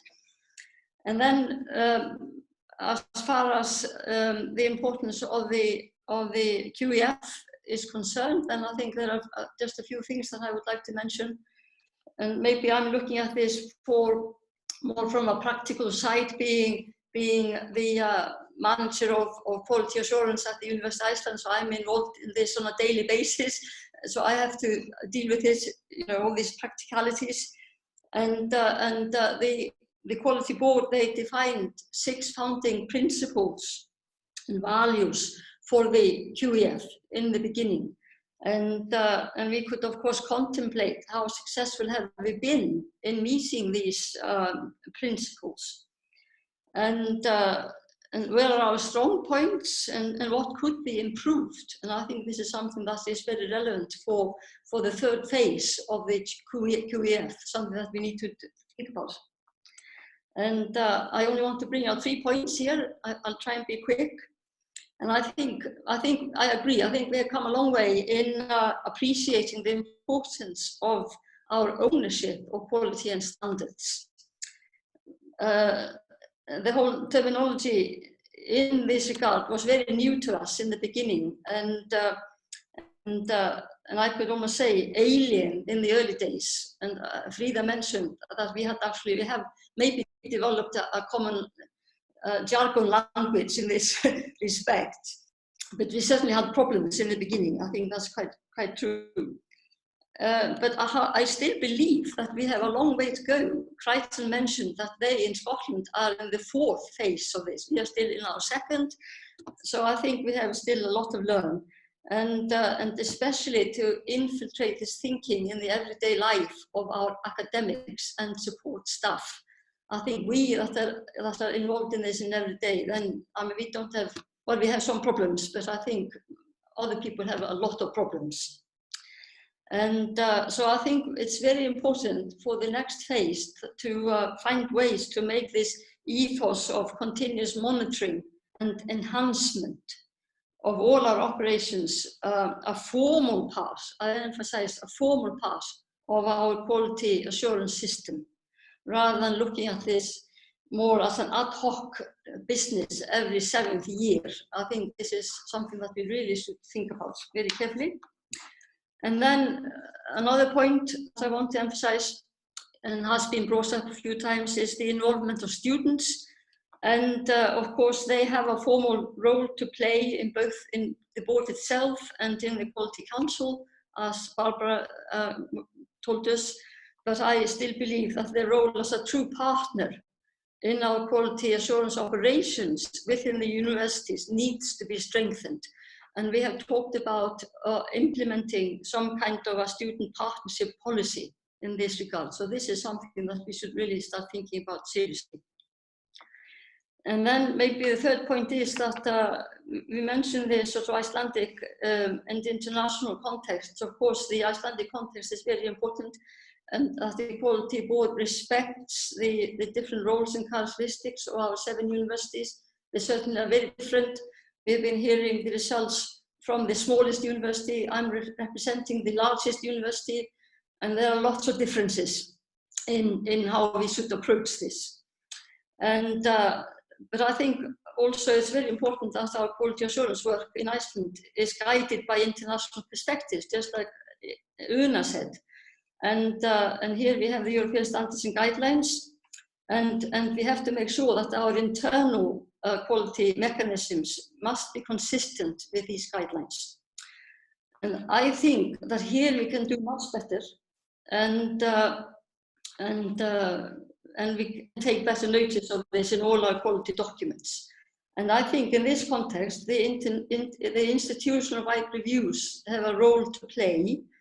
And as you have seen from the reports, the 2 reports that have come out now from these reviews, then they systematically evaluate the evidence of the university's procedures with reference to the ESGs, and they identify areas for improvement. And in the cases of confidence, as has been the case for the last 2 institutions, then they are expected to deliver a written year-on report, but perhaps we need to introduce much stricter follow-up procedures into the system, especially where there are clear deviations from the ESGs. Maybe that shouldn't be the role of the Quality Board to do this, but at least we need to introduce much stricter internal auditing or monitoring of quality documents of each university. So these were my 3 main points that I want to bring forward. Thank you.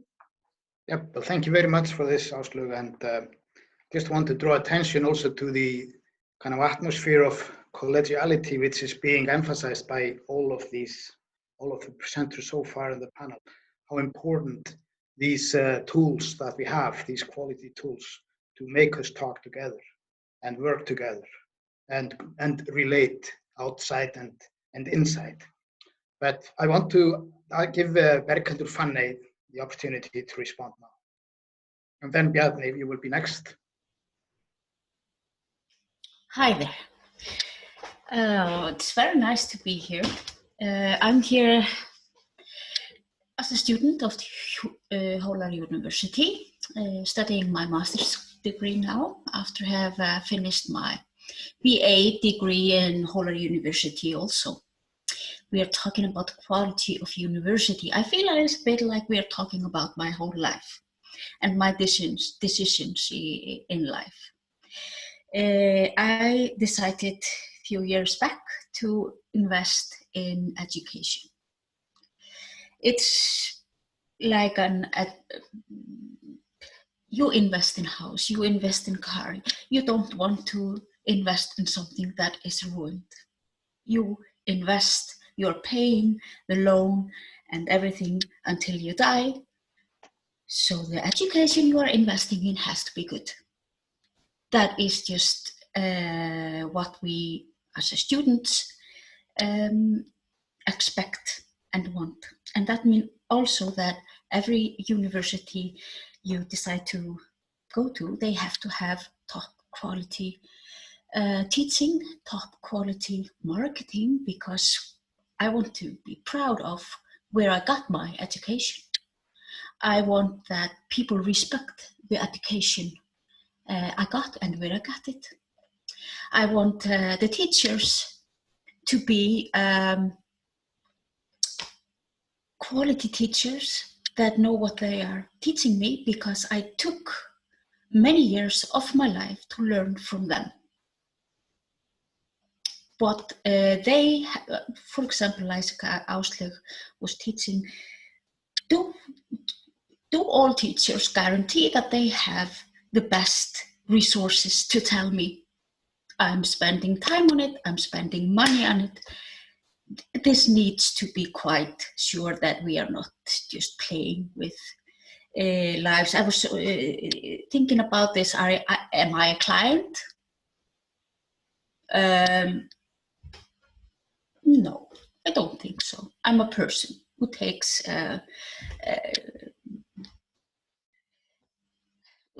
who has taken the decision to invest in education in a university. And I expect that the university to have a quality teaching and that my investment will be good. So this quality, what has been done here, what this committee has been doing, is to both tell the people who are working in the school and me as a student, they're telling me how my investment is and how the people who are making my investment, what they can do to make it better. And also making us better when we come out to the society, so we have much more to give, to educate others. So why quality university? That is just the foundation. It's just like when you go to if you buy a car, you want it to be in a good shape.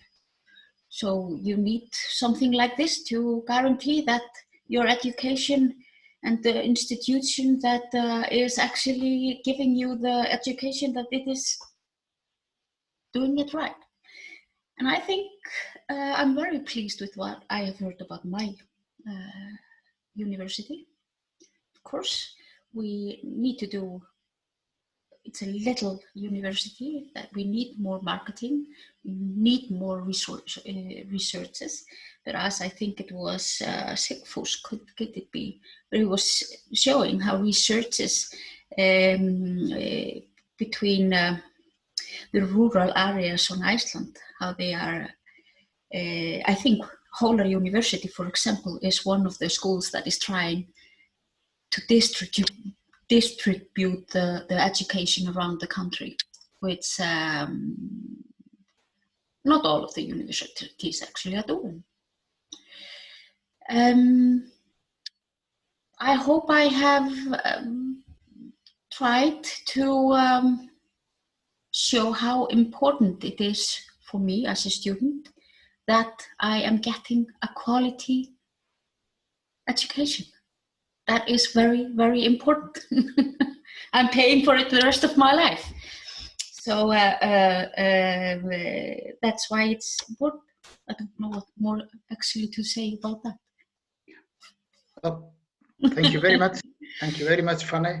And I think that we have now also a more indication in the need for, like we had this discussion earlier about clients and students, and that could come up later. And so I had a comment about that. But Bjarni, please take the floor. Yeah, thank you. I kind of agree with a lot of things that have been said here before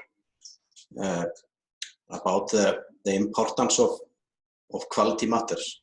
I think it's, at least for us in Hólar, it has been essential that we have gone through this process. We have worked hard on, and actually ever since the first quality work we did, this was through the accreditation of the school. We have developed this university, and we have developed these processes and rules and regulations and so on. I think overall it's important to distinguish between this quality assurance and quality enhancement. And I think for some ways the quality assurance is obvious, and a little bit like Una was talking about earlier. But I think what is much more important is the quality enhancement. That we have a goal of improving ourselves, and we are moving forward. But I also think that it's very important to think about the word quality and what does it really mean. And we can ask ourselves, now we are on the second cycle, is that, do we have more quality at the universities? When it comes to what Berghildur was talking about, for example, are we teaching better? Are we doing better research? And I'm not sure if we have the tools measure that. I'm pretty sure we have better processes and we have clearer best practice indicators and stuff like that. And that is, of course, connects to the teaching and research.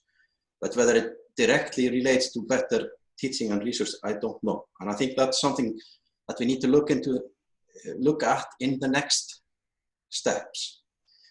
And I think the only way we can move forward there is that we take on what Áslaug was saying about this quality business or this quality industry as we have created. We have created a lot of new jobs, for example, at universities in Iceland in the last few years, creating quality managers at different levels and so on. Is that we need to create much more direct link between the quality industry people and the academics and students in the universities, so that thought about quality, when we have clearly defined what that means, will be kind of the everyday thought of everybody in the universities. I am worried, I have worries that we are actually going the other way. I'm worried that too much focus on some standards and guidelines and quality indicators and numbers and things like that are actually moving us, making the people working in the industry becoming even more bureaucratic than before and imposing more demands on the food workers, which will make them then less willing to participate in this quality business and just say, it's the people in that big building there that are doing this, they're forcing this on us, I'll do bare minimum. And I think one thing we succeeded here in Hólar, being small, is that we succeeded having over 50% of all the staff participating in the work of this, the review process. Other universities cannot do that, but it needs to be so that the thought quality goes for all the operation of the universities. I think that's basically what I want to say about this. Yeah, thank you very much. You've added, I think, a very important point and synthesized in relation to what has been said earlier about where this process is moving and how we can really make quality be quality, and maybe even start understanding the meaning of that word even in a deeper sense. So this is the reason why I kept Crichton and Barbara at the end of this series of the panel, to give them the opportunity also to respond to what had been said before and relate it in a way maybe to what they were presenting. But so please, I think we will end with you, Barbara, and give Crichton opportunity to say something now. Thank you, Skúli. Yeah, I've been wanting to come in. The feedback from the last few colleagues has been really interesting. And can I start by qualifying something I said about value for money being a key factor moving forward? Now, that is in a broad sense. That is around societal and economic benefit. So the impact and the value for money is in that very particular context. How are universities and colleges supporting economic recovery, opportunity, social mobility, industry growth in terms of the strategies that they're taking? And I'd like to reflect just very briefly on some of the differences even within the UK between Scotland with an enhancement-led approach to quality and England, which has attempted to go down a different route. Now, first of all, can I draw those parallels? In Scotland, a small number of universities who will sit down around the table and share best practice in an enhancement space with longitudinal enhancement themes that universities are actually embedded into the earlier process, into the review process. You know, what have you done within the common enhancement themes, whether that's around access and inclusion or assessment or measuring the impact of your enhancement activities, or how do you review curriculum? So that's done across the higher education community, but each institution approaching it in the ways that they see are best, but sharing their experiences, sharing their strategies. That is in there. And I would say that my interpretation of the quality framework and its application in Scotland is that we've decided there will be no hierarchy. Quality will be an equal brand across all the Scottish universities, and the quality assurance elements of this underpin that. There is a minimum threshold for quality that all Scottish universities meet or exceed, but the level by which they would exceed it is not measured, it's not quantified.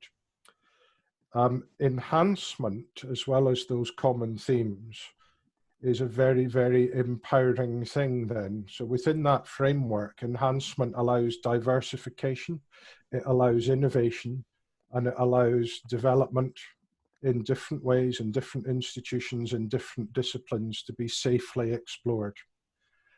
And if an institution can embed enhancement within its internal operation, that can be very empowering for staff as well within that institution.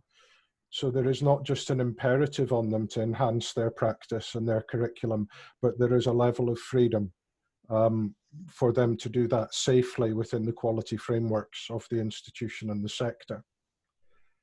And I think that is key, that institutions need to have responsible autonomy, they need to have diversity, and they need to be able to innovate and explore and change. The other route, which England attempted to go down, was to introduce something called the Teaching Excellence Framework. And that ranked institutions. They got scores and they were ranked as gold, silver, or bronze institutions. And there was discussion about linking that to different levels of fee that they could charge. And the Teaching Excellence Framework was not about teaching excellence. It was about value for money in a very different way. How much face-to-face delivery was there? How many lectures a week would students be receiving? What was the pass rate? What were the additional earnings in the first 5 years after graduating that students could achieve?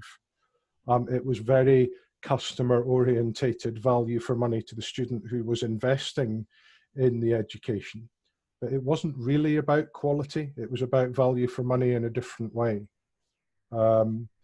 And Scotland resisted that hugely. It became a very, very contentious political point within the UK. Scotland said that is not our model of quality. Our model of quality is about an underpinning brand statement, evidence of that minimum threshold, but then that ability to diversify and explore and innovate. And I think that is really, really key. And the international perspectives are key as well. So within those enhancement themes in Scotland, there will be events and fora with international speakers to explore the similar theme, but within the context of other countries and other nations and how they're taking it forward. So that's the only thing I would add, that quality enhancement can be about empowerment as well, for staff and for institutions. And that's probably all I'd say at the moment, Scully. You're on mute, Scully. Yep, thank you so much for that. And I think it links very well into Barbara closing this round.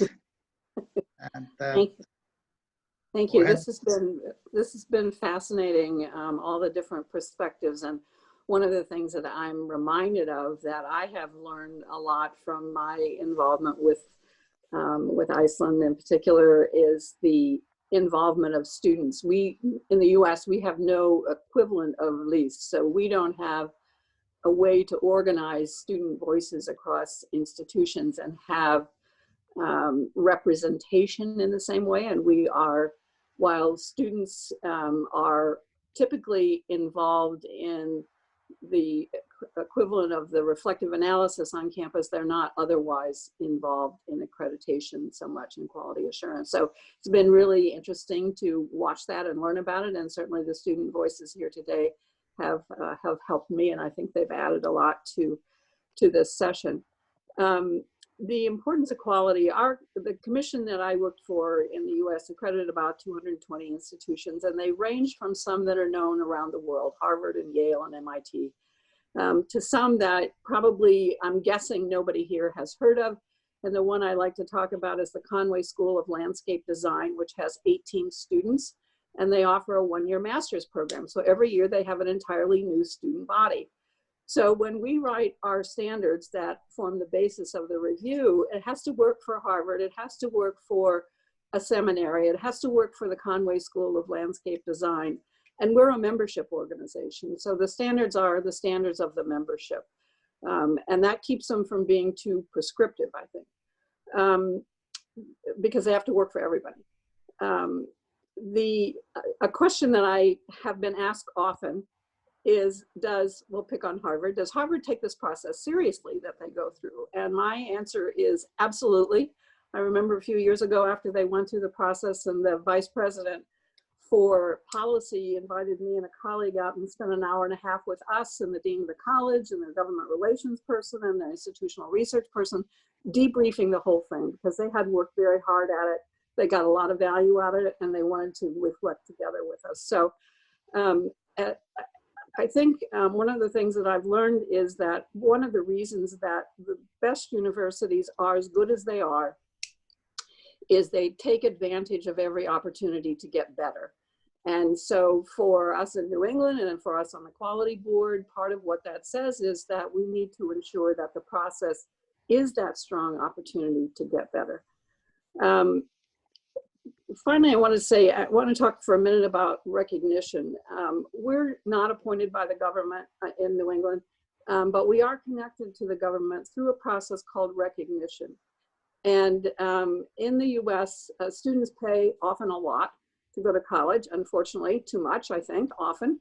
But there's a lot of federal financial aid. And for students to get that federal financial aid in the US, they have to attend a college or university that is accredited by an organization that is recognized by the US Department of Education. So we get reviewed by them. And the commission institutions had about $1 billion in federal financial aid every year, which sort of highlights the importance of that recognition and the importance of our work and having it be trustworthy. One of the things that the Quality Board has talked about as a goal is to have the Icelandic system recognized by ENQA, the European Network of Quality Assurance. And I would say that that is an important aspiration. And it is my hope that in the near future that the Quality Board will have the resources and the respect and also the alignment with the ENQA standards that comes to pass. I think it's off to a very good start. I think that would be a great benefit to Icelandic higher education to have the process recognized by the European group. So I think this has been a marvelous discussion. When I went through those signs that the process worked, in my first remarks, I would say it absolutely has, and I think the speakers today have reinforced that and added their own very creative ideas for how things can be better, and some curbstones, as it were, to avoid along the journey that we take together. So thank you for including me. It's been a great experience. Yeah, thank you very much, Barbara. And we have lots of food for thought here now. And so I'd like to ask anybody now in the audience that would like to ask a question, either, well, maybe frame it a little bit more narrowly than I did, and even focus it towards a certain member of the panel or the whole panel. So, Erla is asked for the word. Go ahead, Erla. I actually have a universal question for those on the board which are not from Hólar. And the question is there and what is the take-home message from the learning of this session for you? So has Hólar contributed something which you can take as a message? Áslaug has waved, so you will be first, Áslaug. Yeah, well, it's a good thing. I think maybe not just from this session today, but also just from reading the reports of the team. And I was very pleased. I was very pleased with this report. I thought it was very good. It was very much to the point. And I I think it brings forward a number of points that are very relevant to all our universities in Iceland, at least what I know of them. And I just want to take this opportunity to bring forward 4 points that I think we should think about, all of us. And firstly, it's, I think, and what they said, and I think that's the case certainly for my institution, that it's necessary to incorporate these QEF activities much more firmly into the management structures of the institutions. I think up until now, the QEF has sort of lived a bit of an independent life, and I think we have to bring this much more into the day-to-day operations of the institutions. Secondly, I think it's very important, and this relates a bit to what Bjarni said, that we have to use data, including key performance indicators that should be available on a living dashboard. I think so they are accessible at all times to everybody that needs to make use of them much more effectively, to be able to monitor this year-on-year trends. And we have to keep an eye on what is happening all the time, not just, as I said before, on this 7-year cycle. I think you have to keep an eye on this every day. And then thirdly, I think we need to develop much more formal quality procedures. And I want to emphasize again, formal quality procedures. And this I want to direct directly to Bjarni Kristoffer. I disagreed with what you said, because I think we have to have this very much objective rather than subjective, this quality enhancement. And we have to have very good follow-up action plans, so we make sure that we are actually working with this quality cycle and building up this quality culture within the institution. And this is specifically, as they said in the report, I think was very good, to avoid unintentional drift between the different departments or whatever structures you have in your institution. And then just repeating what I said before, and this is something that they brought out in the report, we have to find ways to capture the full student voice in all our quality assurance operations. Very important. Thank you. Thank you very much. Who would like to, Frida Björk, go ahead? Yes. Just in, directly answering your question, Erla, about what I take from this day, I find this conversation, just to widen the perspective into a more sort of maybe philosophical aspect, I find this question of students as clients very interesting. And I'm very happy that it's being brought up here, because maybe perhaps because I was talking about the distinction between the 20th century and the 21st century. I think this is very much linked to the economic discourse that was used in the 20th century to validate university education. And I would not like to see students as clients. I see this as a question of integration, not as a question of investment. Maybe it's more a question of involvement in universities and societies. And even though people and students, for example, in our university, the University of the Arts, they do pay tuition fees. I think universities, they should serve like societies. They serve those that belong to their community. And whether it's in society as a whole, or whether it's in the society that the university is creating. And I think this is an ideological shift that needs to change in order to sort of tackle the big issues of the 21st century, such as sustainability. We need to start thinking about ourselves as active members of societies. Otherwise, so much is lost. It's we can't avoid the question of sustainability anymore. And I think this is one of our strongholds in the arts, because the arts are very, very concerned about this. And they can always, and have through the centuries, served as an important platform, both in terms of enlightenment and as a decisive element in designing and basically forming the future. And that is something that history has proven. So maybe because the arts are so inherently democratic, and therefore become a key element in all social reform and in ideological development. This is what I took from this session, but I think it's really, really important. We have to sort of see our students as representing a political impact when it comes to environmental issues and sustainability, for example. Just wanted to sort of react to your question, Erla, because it was so wide, and this was a very important thread that came from the students originally, I think.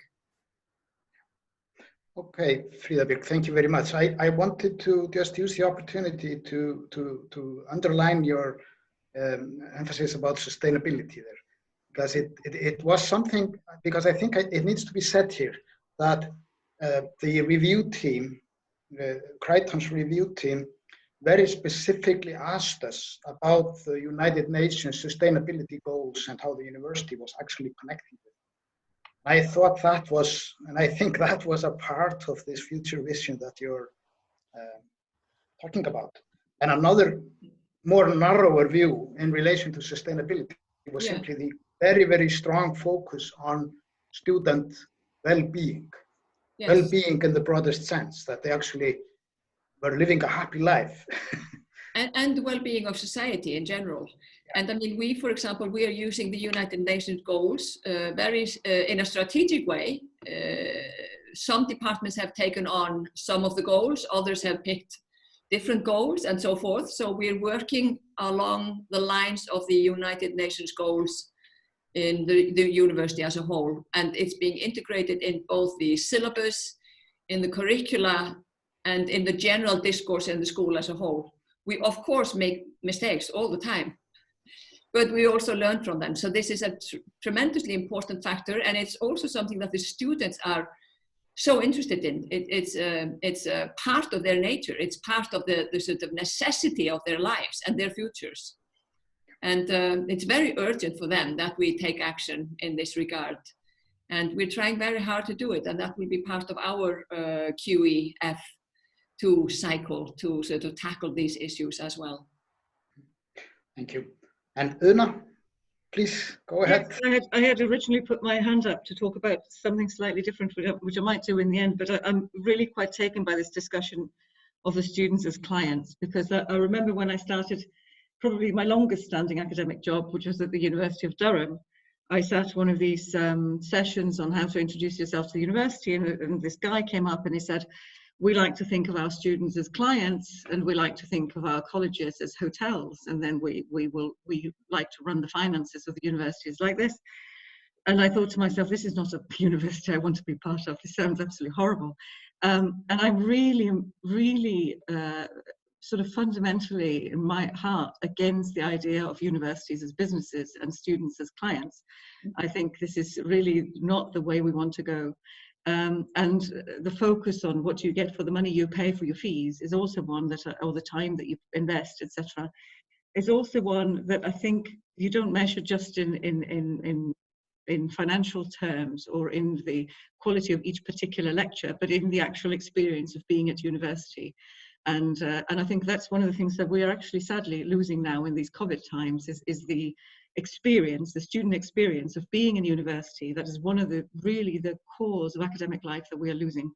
But what Erla was asking me about was what I thought I'd learned about Hólar, and so I shall try to get back to that now that I've had this tirade about students and clients and businesses.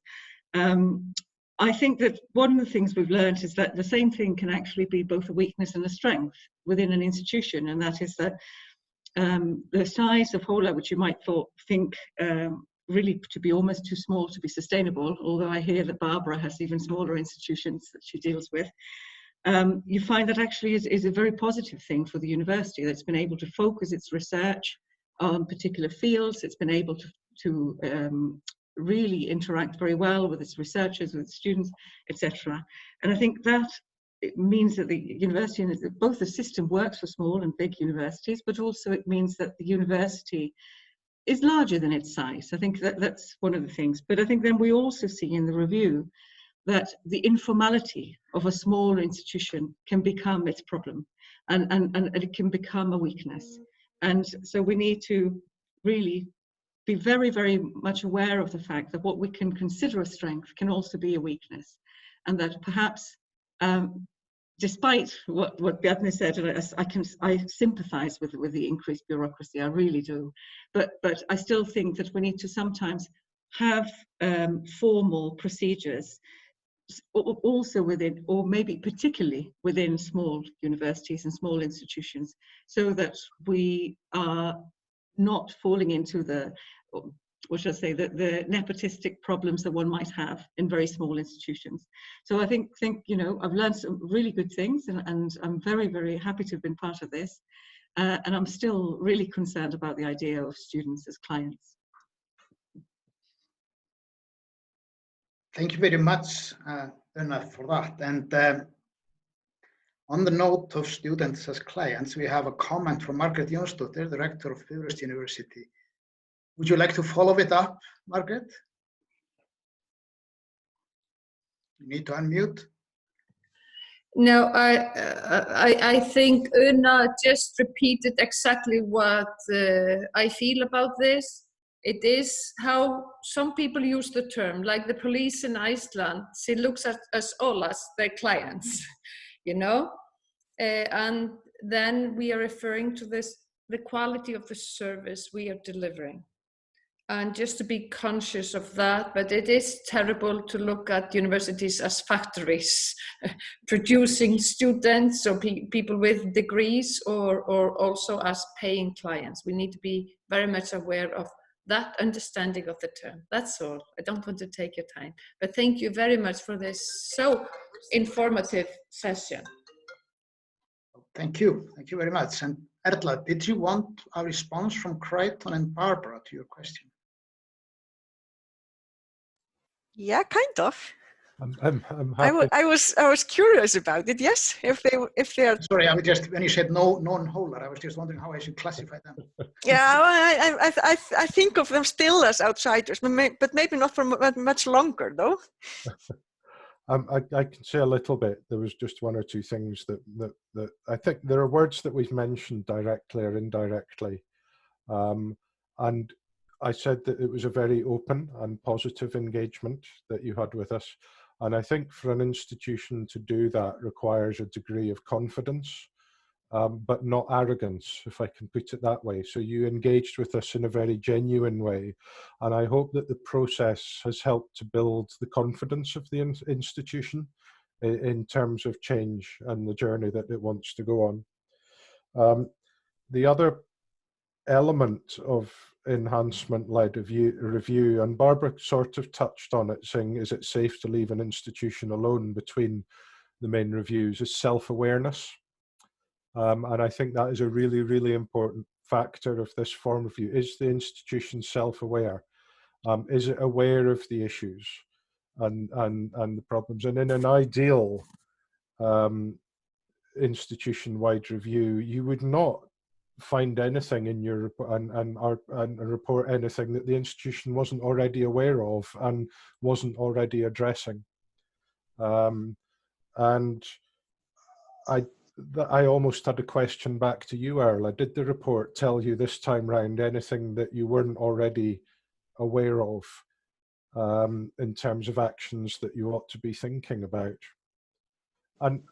And at this stage, going into cycle 2, that is fine. But by cycle 4, in terms of that growing confidence, self-awareness, any institution, there will be things that need attention. That isn't an issue. It's more of an issue if an institution feels there isn't anything that needs to be addressed. No, you're not in that space. But I just wondered, did we tell you anything you didn't already know? The short answer is no.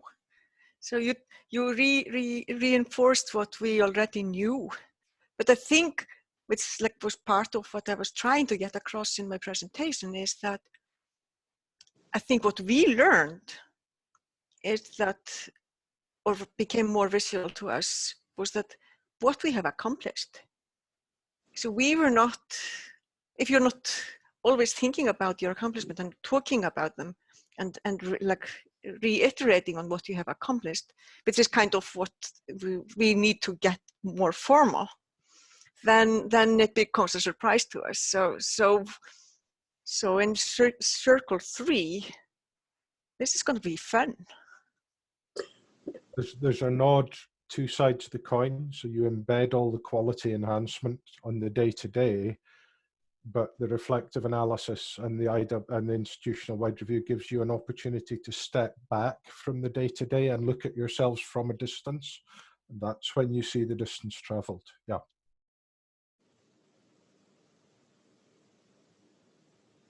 Right. Barbara, would you like to close this part?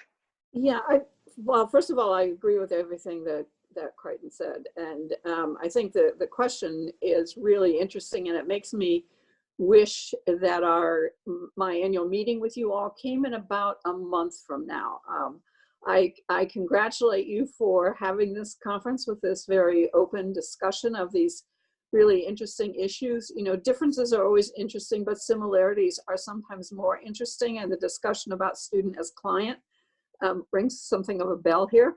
But if we were to meet, if I were to have the privilege of meeting with Hólar in about a month, I would be interested in knowing what you all got out of this discussion. And again, I congratulate you for having it, for inviting us all here and opening yourselves up to all these different points of view and observations. Thank you. Thank you so much, Barbara. And we have touched on a lot of points here, and we've come close to the completion of this panel. But I am sure there's somebody that really wants to throw in an important comment or question. You know, so anything that is, I mean, from the audience to the panel, and then I will, as usually is done, give the panel a quick possibility to have a final comment. So anybody wants to have a quick question or comment?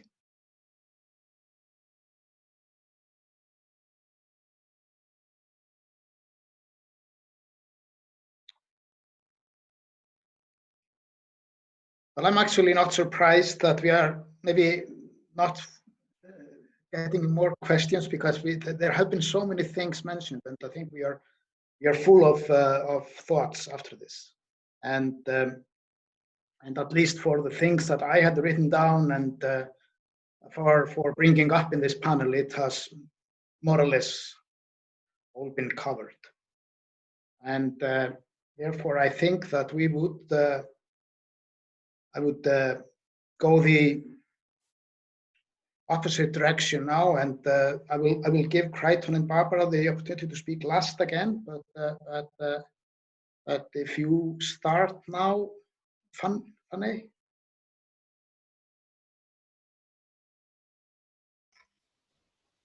Yeah, well, I see that quite many have something to say about if students are clients or not.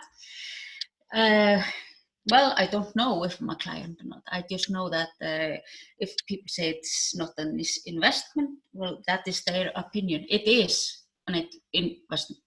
I pay for it, and I'm paying the whole life for it. So it is an investment. It's very big. You know, I'm not saying that we should make it unhuman. It has to be human. And it has to be around knowledge and gathering knowledge. But on the other hand, the education is about when I have my education, I have a master's degree from Hólar University. I need to have something in my hands. That is just that is a practical thing. But of course, all of us has our own opinion on that. This has been very interesting, and it's very interesting to listen to you all. It will, like Skúli said, certainly keep us thinking. Okay, thank you very much, Fanny. And Bjarni. Yeah, I have a lot to say about students and clients and the movement of neoliberalism and its thoughts and words into universities, but I'm not going to say that all. I think that it's a societal change in the way we think. That's not necessarily good. Maybe a little bit about people that don't agree with me, or I think some of it is a misunderstanding. I am all for, and those that work with me here at Hólar know that I'm all for, that we need to have clear rules and regulations and formalities and all that. I, however, think that we need to find ways to activate everybody. I think that's the key. And it has to be done in such a way that it's not kind of a pressure from above to do things. It needs to be somehow, we need to get the people with us.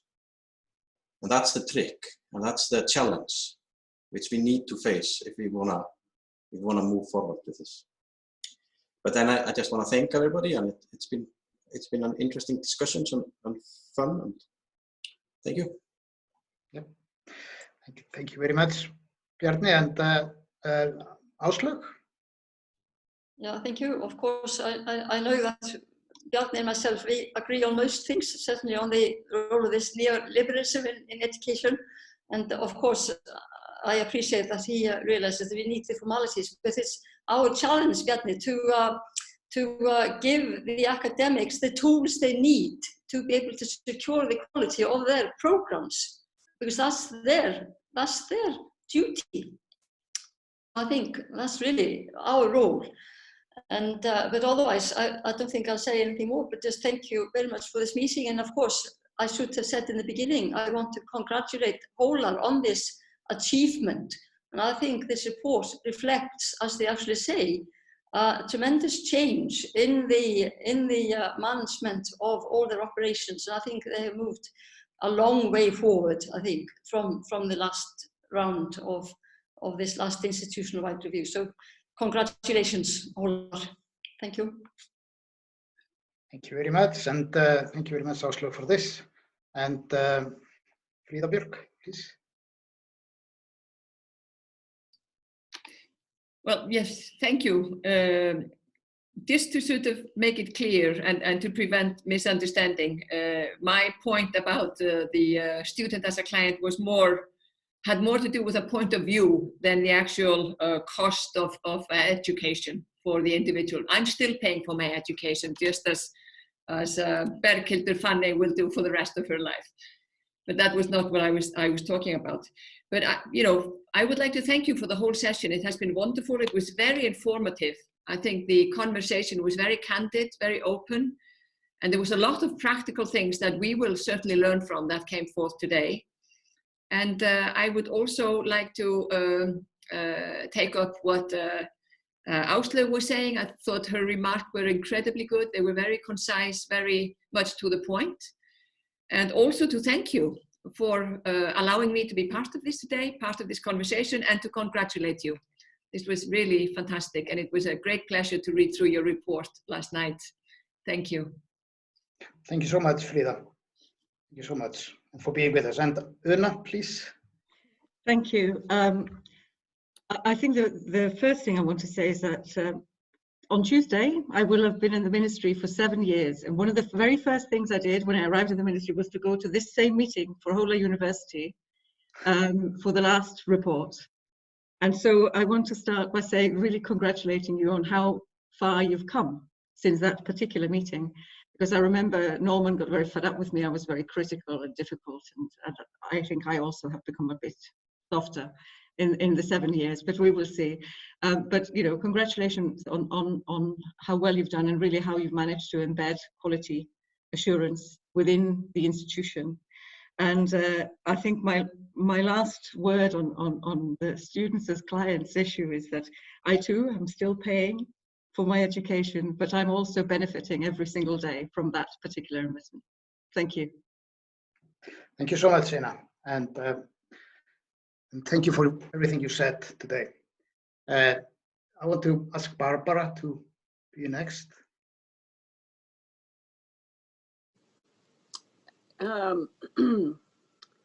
there's one thing that I haven't done that my colleagues on the quality board would probably may have noticed by now, and that is anytime I'm in Iceland with students, one of the things I do is tell them all the wonderful graduate schools that we have in the Boston area, and to recruit and encourage them to come to Boston for graduate school.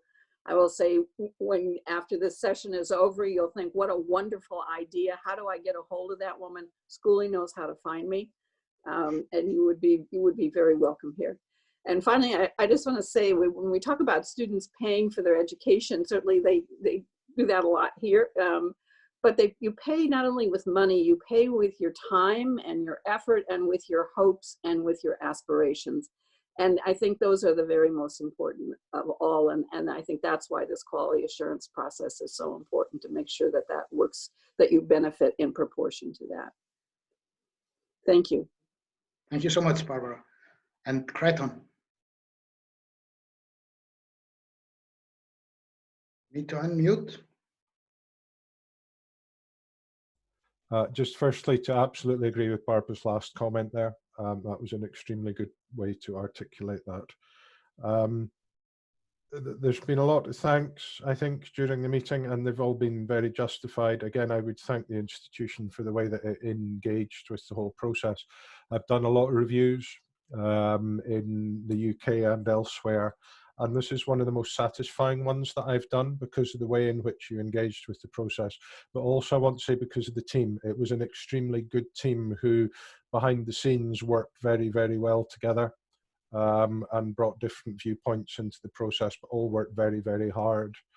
And I would also think I would want to thank Siggy as well, in terms of the secretariat support that came from the quality board. That is fundamental to keeping everything running smoothly and helping me to pull that report together in the way that we did from the panel.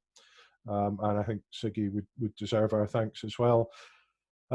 And I really do look forward in whatever capacity to coming back and visiting you again in Hólar.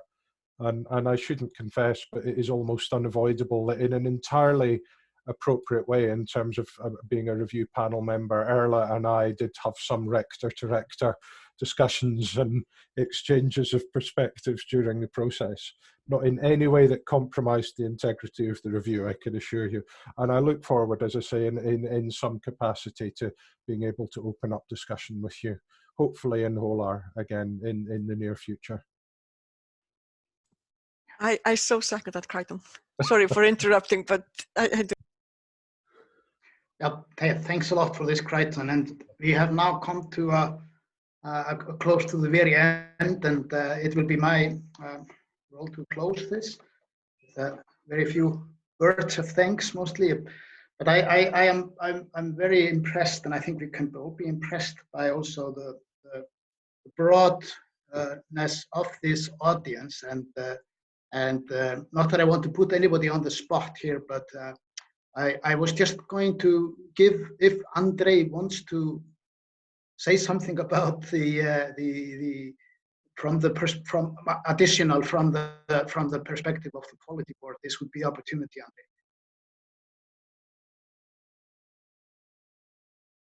You need to unmute. Thank you very much, Skuli.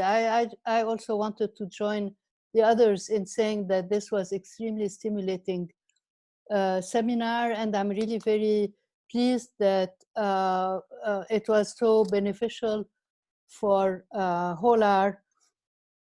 And there is, as you pointed out, so many takeaways so many messages to take away from this seminar that it's hard to summarize. But if I had to, I actually say that I really liked the Creighton's observation that this is not a hamster spinning wheel that we're on, but it's really more of a process, as I think Erla was saying.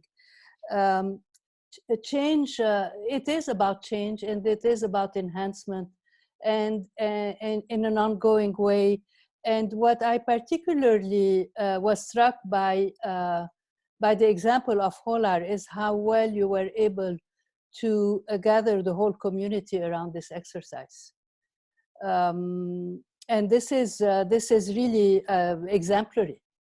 I have lost count of how many evaluations I've done around Europe and elsewhere in the world, and I've never seen, for instance, any reflective analysis group that would involve nine students or half of the staff. And so it's enormous. I mean, usually people have one student and maybe a couple of staff, but this is really remarkable. So I'll stop here because I know we run out of time, but we're going to be processing all of this. And particularly, I would like to note Frida's comment about third mission, which is a topic that is really very close to my heart. I really would like to make sure that we include this in the third cycle. So I'll be looking for support and consultation from all the stakeholders on this. I think the third mission of universities is really a wonderful way of integrating teaching and learning and research in a meaningful way to students. And I'm looking forward to the future and working with all of you on making this process even better and more relevant. Thank you. Well, thank you so much, Andre. And just to remind everybody that is listening that Andre is the chair of the quality board of the Icelandic universities. So maybe on that note, just to close with very few words, is that like Andre just said and others have said, we hope that this conference has been a good stepping stone into a very important future discussion about these matters in Iceland, and that we will continue them lively in the next few months and definitely years to come. But we want to use the opportunity, Hólar University wants to use the opportunity to thank the Quality Board, in particular for this collaboration throughout, and the evaluation team, of course, in particular, and also the collaboration with regard to this meeting, particularly Siggi and Barbara and Crichton's involvement there as well. We want to, I think then, on behalf of all the universities in Iceland, thank the Ministry of Education, Science and Culture for having set this program operational in 2010. And with the strong wish that, that we all will move forward in this nice partnership between quality work and ministerial decisions and processes. And I just should say also that some people don't know how much this is connected with the law on universities in Iceland. Of course, it is a governmental responsibility, and it is admirable that that has been done so. I also want to emphasize the numerous perspectives and that have come up here today, and therefore it has been, I think, probably quite a task for Anna Guðrún Þórðardóttir to take the notes, but we have been making very detailed notes from her. And thank you, Anna, for that. And we also have a recording of this meeting, but we hope that we will be able to make available and use.